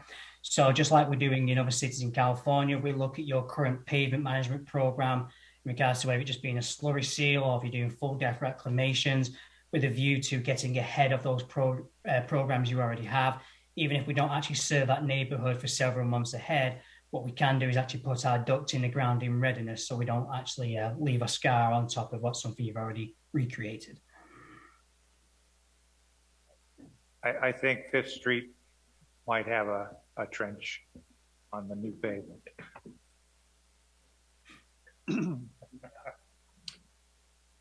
Quick question. How long has Sci-Fi been in business? So Sci-Fi itself as the entity, we're in business since 2014. It took us actually a few years, because if you can imagine, I'm sure you can, that the magnitude of what's being presented on the table, not just for Marysville, for many other cities we have across the country, it took us several years to get the right partners, the right construction partners, change the mindset of ISPs rather than owning everything to now jump onto an open access, and also getting the scale of funding necessary just on the back of there. Sci-Fi is backed by one of our investors is an organization called APG, They're one of the largest pension funds in the world, and they manage, give or take, about $700 billion at this moment in time, which should give you confidence that we can build the entire city. Yeah, your website says you've raised $1 billion so far. Is that correct? So $1 billion so far just on the current projects. We have 20 cities at the moment that we either have active customers while we're going through the design phase or are actively in construction. I think 12 of them, if memory serves me right, are in California. And those networks, just today, we have more being announced next week and over the next, well, really over the coming months. They are serving about 2 million, or they will be serving about 2 million people. And I think about 905,000 premises just right now alone. I see. Thank you. Any other questions or comments? I just have one other comment, and this is one of the reasons I'm very excited about this. Through the COVID crisis and the federal funding efforts, there has been a lot of discussion, particularly with American Rescue Plan dollars, on using those dollars to provide broadband, provide access to disadvantaged communities. I think Yuba City is thinking in the same manner. Why spend our ARPA dollars on broadband when we can have private investment put that in for us and utilize our ARPA dollars for things such as street repairs and other infrastructure. If I may, just to, again, just bring some value to that, because I rudely didn't mention quite a unique product to sci-fi, to cities where we are personally investing are going to be huge beneficiaries of this. So as well as putting the infrastructure in the ground to serve everybody, to remove the digital divide, as well as having open access competition where we, regular pricing to, residents is $60 and $99 to business for these gigabit speeds. Sci-fi very much recognizes that there are families that have very little disposable income every month. So what we actually have is a program for unique to us, which is called Fiber City Aid. And in that program, we look for a percentage of the city where we're able to subsidize the fees that we actually charge the private ISPs who provide broadband service over the network.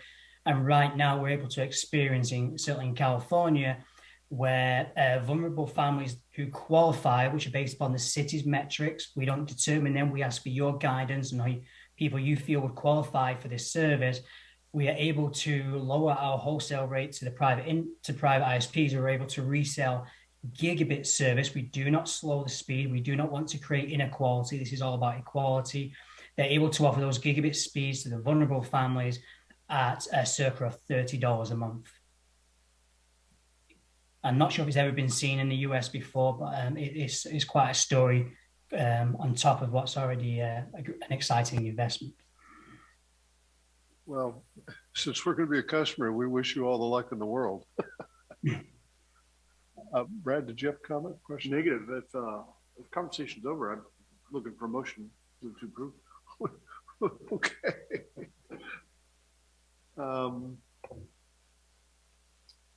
Public comment. Okay. Thank you very much, sir. Appreciate it. And you also. Thank you so much for your time. No further discussion. Do we have a motion? Do we have a motion? I'll second. All in favor? Aye. Aye. Brad was ready. Okay. Next, approval of the City of Marysville audited financial statements and supplemental information for fiscal year ended June 30, 2021. Recommendation is pass a motion to approve the City of Marysville audited financial statements and supplemental information for fiscal year ended June 30, 2021, as presented by Richardson and Company, LLP, Certified Public Accountants. Ms. Jennifer Stachinsky, Finance Director, please. So good evening, Mayor and Council. So we are here tonight to be able to present the fiscal year 2021 audit. I do have Ingrid Shuplin with Richardson and Company who will be zooming in for this. She is actually out of the state right now and has graciously agreed to actually give our presentation, even though she is out of town, but we'll be zooming in to be able to give the presentation. So just a quick overview. This is our 4th year with Richardson and Company. We did sign a 3-year contract with a 2-year extension. So we are in year 4 with them. So they know us pretty well. We know them pretty well. So our relationship has been obviously building to be able to improve the city and the audit and the finances and tracking. I also want to mention that last week we did have a meeting with the mayor, the vice mayor, Ingrid, Jim and I. We were able to sit down with the auditor. She was able to attend and go through the financials. She gave us highlights, answered any and all questions that everybody had. And we went through a pretty thorough review prior to this meeting so that you know that we have vetted it out with a few of the council members prior. So with that, I am going to turn it over to Ingrid, and she'll be doing our presentation through Zoom on the audit. Thank you. Before we get into this, are we going to go through this entire presentation? I've got a book here. We have the presentation, which is 11 pages. So what was also given to you was also a copy of the audit and all the letters that came with the audit.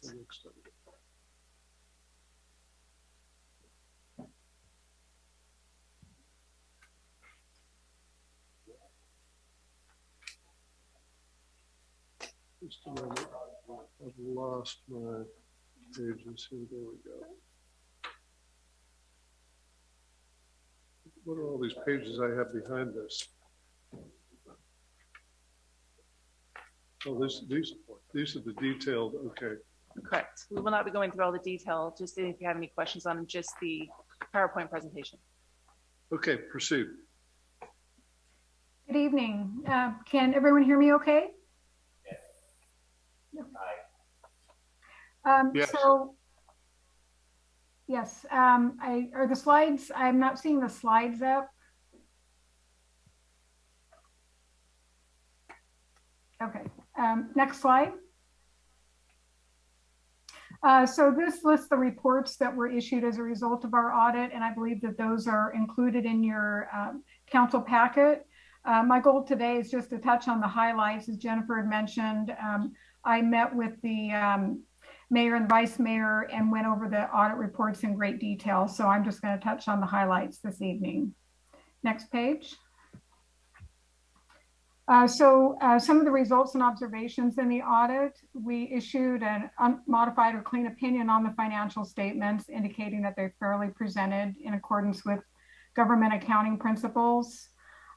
There were delays in completing the audit, mostly due to the turnover in the accounting staff that the city has experienced over the past couple of years. While there was still an unusually large number of adjustments during the audit process, there was a reduction in the number of adjustments that we had in this audit compared to the previous 3 audits. We did also identify areas for improvement. Some of those are items that have been brought to your attention in past audits. Most of those have been addressed, but there are still a couple of those remaining that I'll highlight later in the presentation. Next slide. Just to highlight some of the information included within the financial statements, the governmental activities, which represents all of the funds except for the wastewater fund, shows a unrestricted net position of a deficit of 18.6 million. The primary reason for that deficit is the pension liability as well as the pension bonds, both of which total 15.8 million.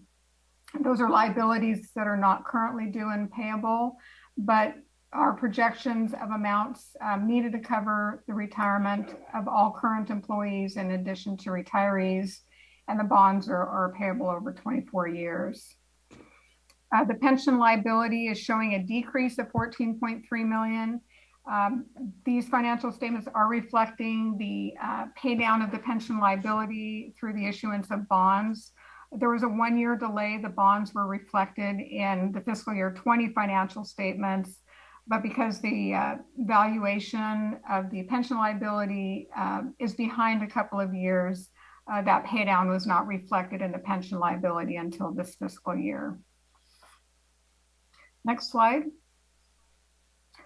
The general fund balance, which is the basis of accounting that doesn't include the long-term liabilities and is typically the way the city views reserves for budgeting, includes $900,000 that's restricted for covering debt service payments on the pension obligation bonds totaling $900,000. And then there's $6.8 million of unrestricted fund balance that represents reserves available for future use. Next slide. The general fund revenues and expenses are reflecting a net income or revenues exceeding expenses by $3.1 million, indicating the city has added to its reserves. Included within that $3.1 million is $800,000 of proceeds from the sale of the golf course. Also contributing to the net income is the sales tax being higher than what was expected by about $1.5 million. Next slide. Some of the financial highlights of the wastewater fund indicate that the wastewater fund has negative reserves of $361,000. However, it does have $850,000 of the pension liability and bonds are reflected on the wastewater fund's financial statements, contributing to that negative reserves. The wastewater fund has total debt outstanding of $14.9 million. That includes the revenue bonds of $11.3 million, as well as $1.8 million that was owed to Linda County Water District. The wastewater fund is reflecting net income of $9.8 million. However, that does include a one-time write-off of one of the Linda Water loans totaling $9.4 million. Without that one-time write-off, the net income would be closer to about $400,000. Next slide. Some of the items that are covered in the governance or required communications letter discusses the audit adjustments. We had 60 adjustments or changes that we made to the city's books that were identified during the audit process, which does lead to the recommendation as far as the city strengthening its accounting processes to ensure that all of the closing entries are identified internally during the closing process prior to the start of the audit. But this was an improvement over the 74 adjustments that we had in the fiscal year 20 audit. The unfunded pension liability, I mentioned this earlier, but it reflected a decrease from $14 million last year, or decreased $14 million down to $1 million because of the issuance of bonds to pay down the pension liability. There were no significant changes to the actuarial valuation assumptions done by CalPERS, so there were no significant changes as a result of those assumptions. Next slide. The report on internal control identifies 2 areas that are considered to be control deficiencies, and these are carryover comments from previous audits that are in the process of being corrected. The first item deals with the fact that there is still a large number of audit adjustments. This is due primarily to turnover in personnel. The senior accountant position was vacant for part of the fiscal year and did turn over within the last couple of years. The city has still had difficulties finding and retaining qualified staff, making it difficult to be able to close the books timely and with minimal adjustments. Some of our recommendations include developing a more comprehensive closing checklist to be able to identify adjustments prior to the start of the audit, as well as doing timely account reconciliations throughout the fiscal year. Next slide. The second deficiency has to do with capital assets. There were issues noted with the values assigned to various assets, including the City Hall building and some properties that were acquired from the redevelopment agency that warrant consideration and are in the process of being addressed. Next slide. We also issued a separate management letter that contains other areas for recommendations for improvement that are not considered to be control deficiencies. Most of the recommendations that we've had in past audits were addressed. The one recommendation that we had in this year's audit had to do with the appropriations limit and the incorrect population amount being used, but it doesn't affect any of the accounting records or information, financial information of the city.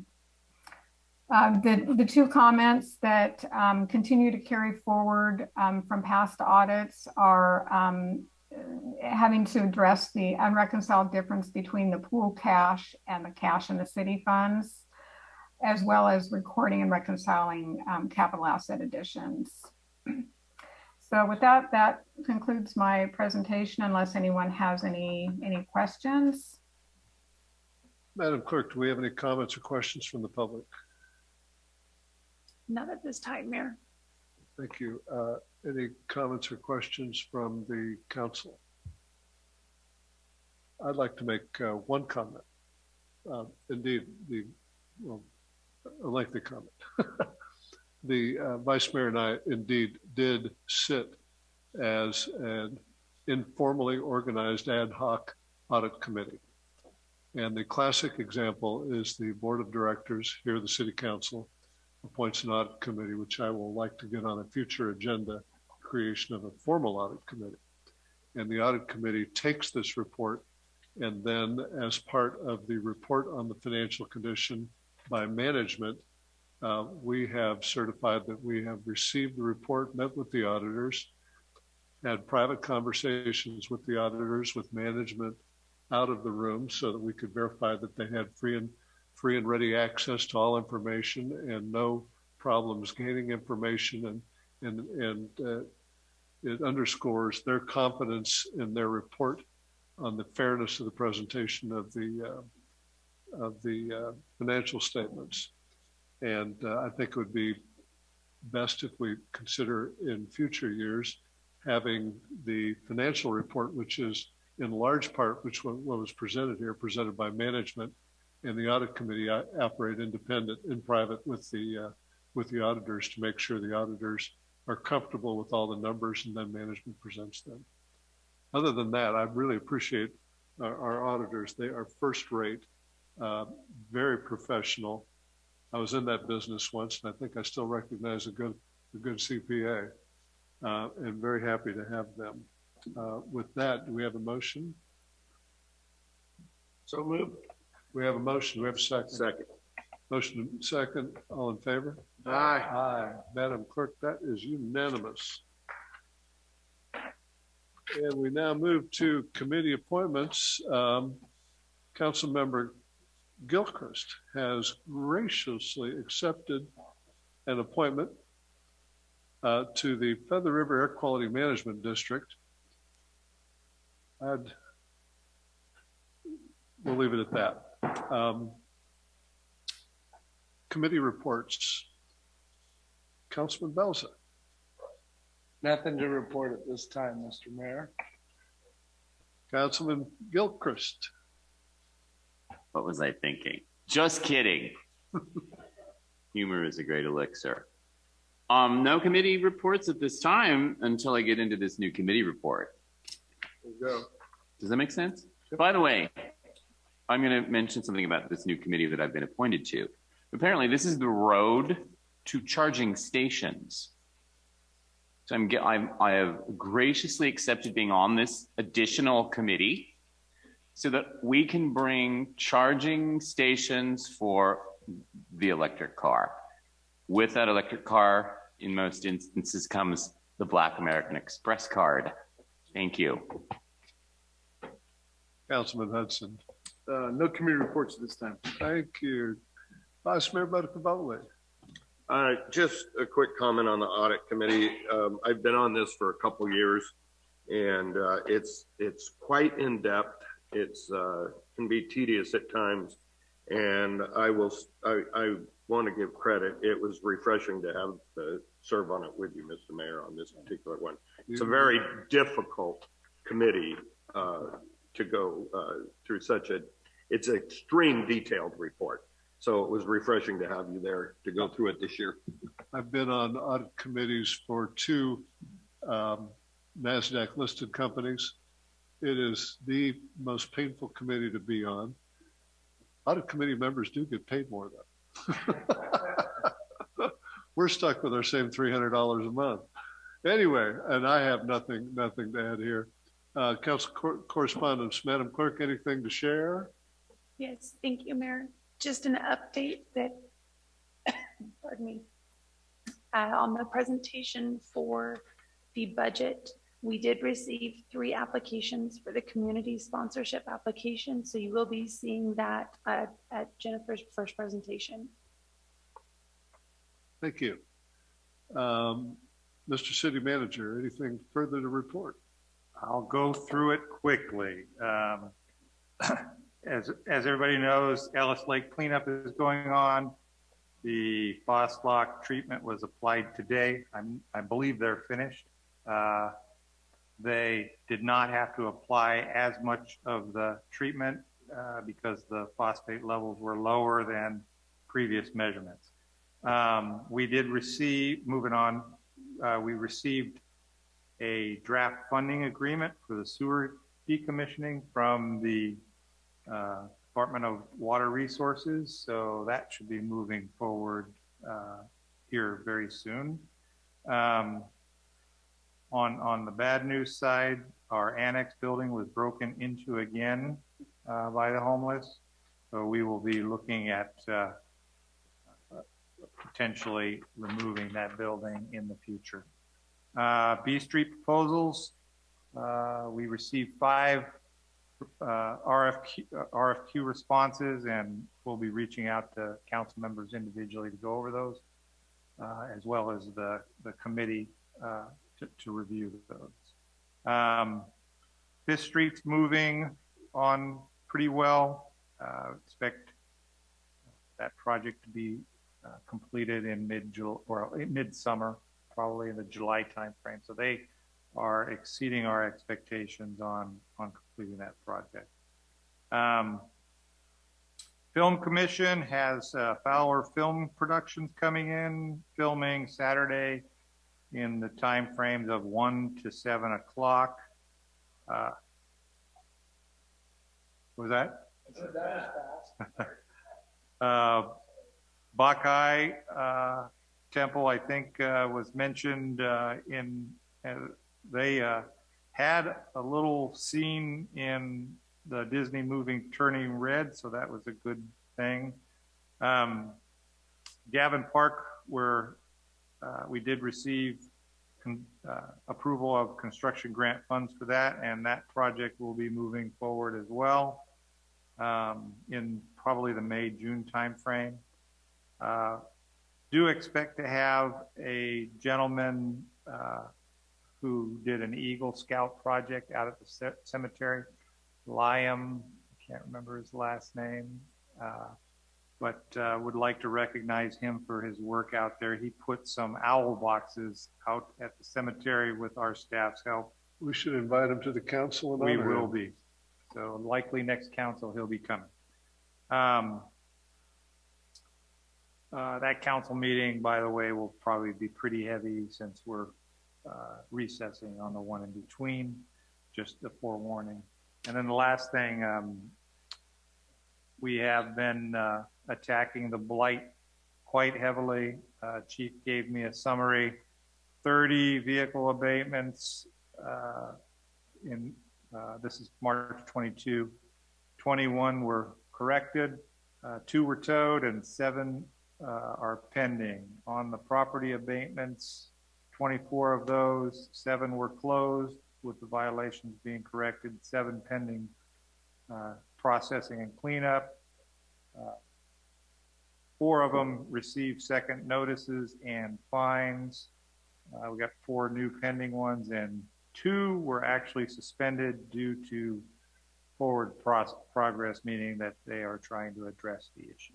So that's all I got.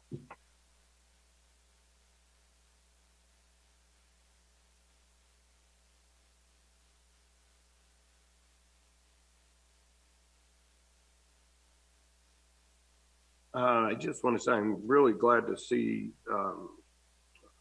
I'm assuming it's still been Local 228 out there working on the fence. They've now almost got all of the metal work done on center field and right field. It's a fantastic job, along with all the other volunteer help we've had there. I believe the metal is coming in the 18th, did you say? 19th? Roughly the 18th. Hopefully it'll come in on the 18th because that's my birthday. So I'm really glad to see that's moving along. Great to see the lakes coming along. I think there was some good news in the way that the testing came out, correct? Yes. So that's a great thing. So I do want to remind, I think this Saturday is the out at the cemetery, the historic group's going to go through the. Yes. I'm sorry there, Councilman Hudson. Didn't mean to do that. But Saturday, there's going to be the and tour through the cemetery. Liam, the Eagle Scout, will be out there too. Oh, there you go. And just one more thing back on that audit committee I want to bring up is that Jennifer, you did a great job trying to make it English for us. So, especially for myself, I think the mayor caught on a little quicker than I did, but thank you for that.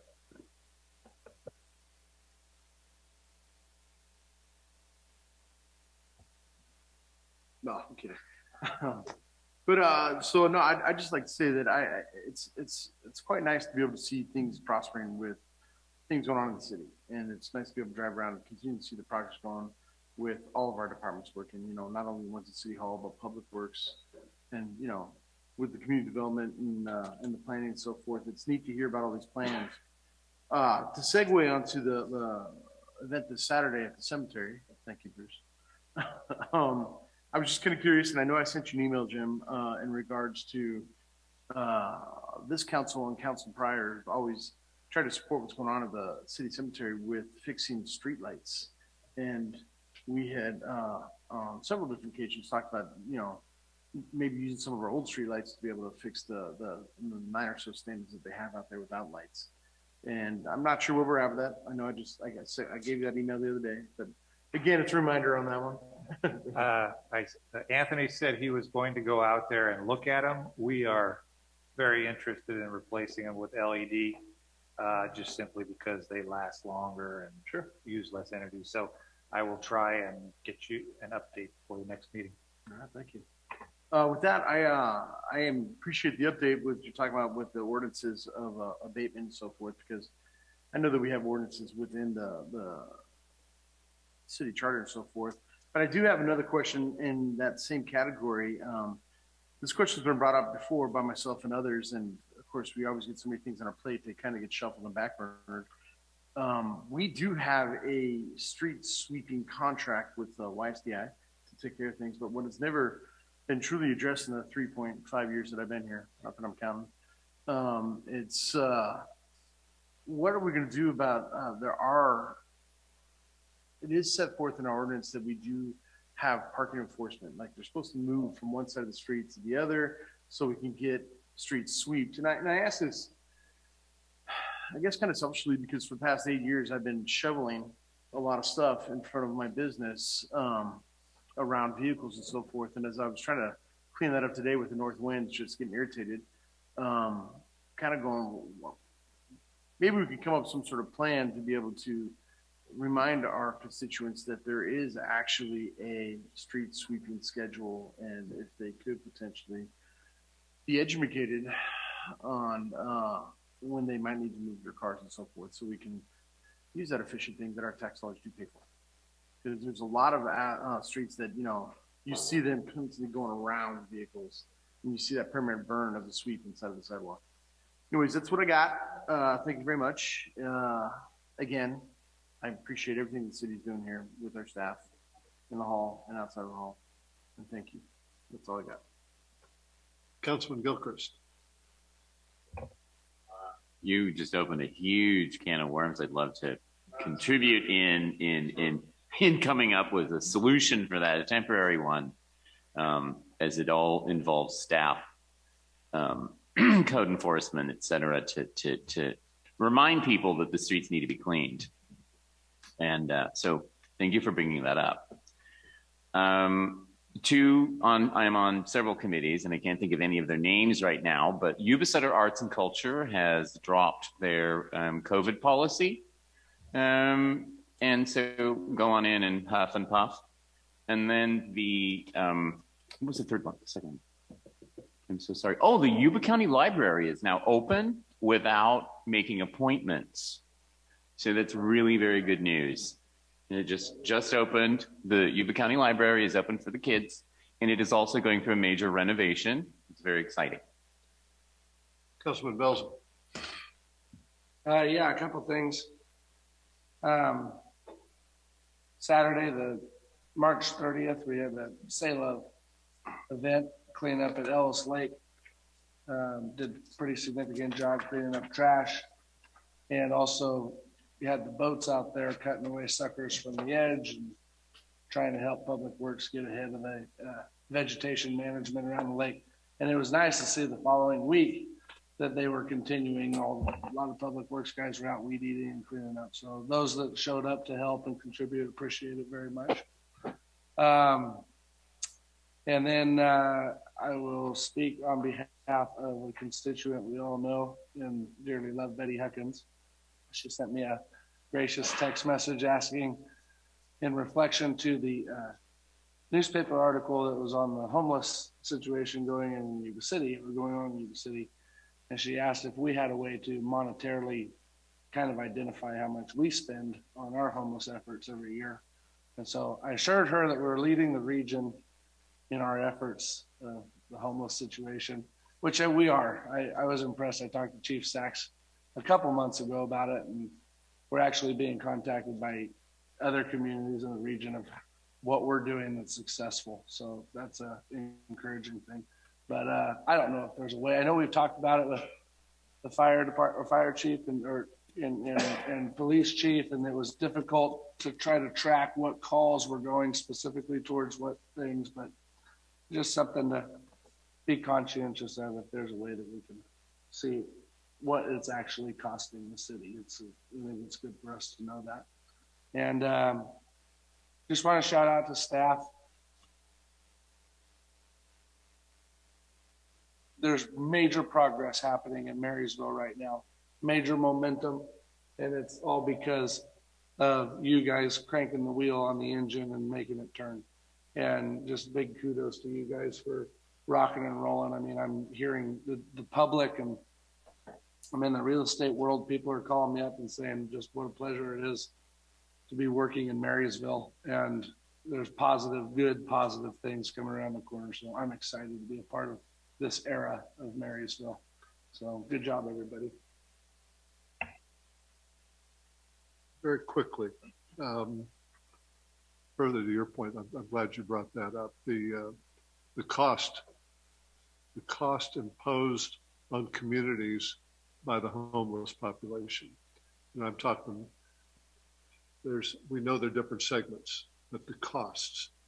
And I think we ought to, if they have a hard time figuring it out, give us an estimate. I think, Mr. City Manager, I'd request at some point that you pin these people down. You've got three major departments to deal with this: the Public Works, Police, and Fire.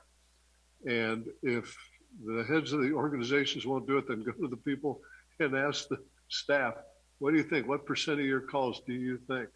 Let's get a number on it, because police and fire are the bulk of general fund expenditures. And I'll bet we will be shocked at the percentage that is spent on dealing with the homeless problem that is exacerbated by state law and what have you. Shifting over quickly to Ellis Lake, a little bit more detail on that. Ellis Lake, there were more than 300 plus very large carp removed from Ellis Lake very recently. And the reason they were removed is because they're bottom dwellers. They stir up the bottom, and that raises all the bad stuff off the bottom, phosphates and other noxious elements. And that's been done. And then I understand just today from our city manager that the water has been tested subsequent to that. And the tests revealed that the level of phosphates, which is the real problem that we're attacking in the lake, because the phosphates come with the well water that feeds the lake, and phosphates feed the algae that really cloud the water. And so there was a test, and they discovered that the phosphates were about 50% of what was expected, or what the last reading was. Am I right there? That's my understanding. And so it's not going to take as much of the chemical phoslock to capture that and sink it and lock it into the bottom, and we won't have the fish stirring it up. And then subsequent now, we're going to give it a little bit of time, and then we're going to test the water again and see if we've made a difference. And it's a known unknown. We'll find out soon. Parking, and I wish, that in a board meeting like this, we've got the heads of all the departments. We don't have a fire chief right now, but our police chief left, and I wish we would have a member representing that department. It should be the department head at every council meeting for the entire council meeting. And if that's not going to happen, I'd like to know why not, because I bring up something here. On East Street, between 14th and 11th, over at nights and on weekends, you will see trucks and long trailers parked along the street there. They're using it as a depot. Is this the freeway area in East Marysville? No, this is East Street. This is East Street between 14th and 11th. Okay. And the Ramus fuel station is along there. And on a weekend, you'll see 5 or 6 trucks with double trailers parked along there, taking up all the parking spots. Those parking spots aren't being used by anybody else, but I don't think we want Marysville to become a truck depot. If they need to park their truck someplace, they ought to pay the rent someplace else and not clutter up the city. It is funny you asked that, and I'm not familiar with this location, but as I come into work every day on the 20, I think it's past the 22nd, there are always a couple of semi trucks parked on the side of the road, which makes our entrance to our city look terrible. And so if the desire is to enforce that, I think we should enforce it. Well, again, I wish again, the police department should be here for the entire meeting so they can be aware and responsive to these things. That's it.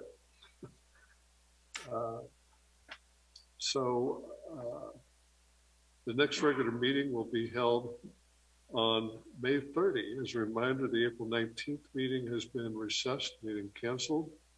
This meeting is adjourned.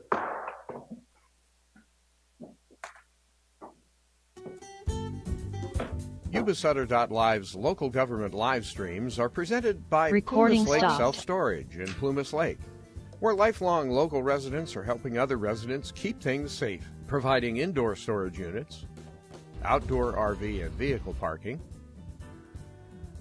moving supplies, and Penske truck rentals. Details at PlumasLakeSelfStorage.com.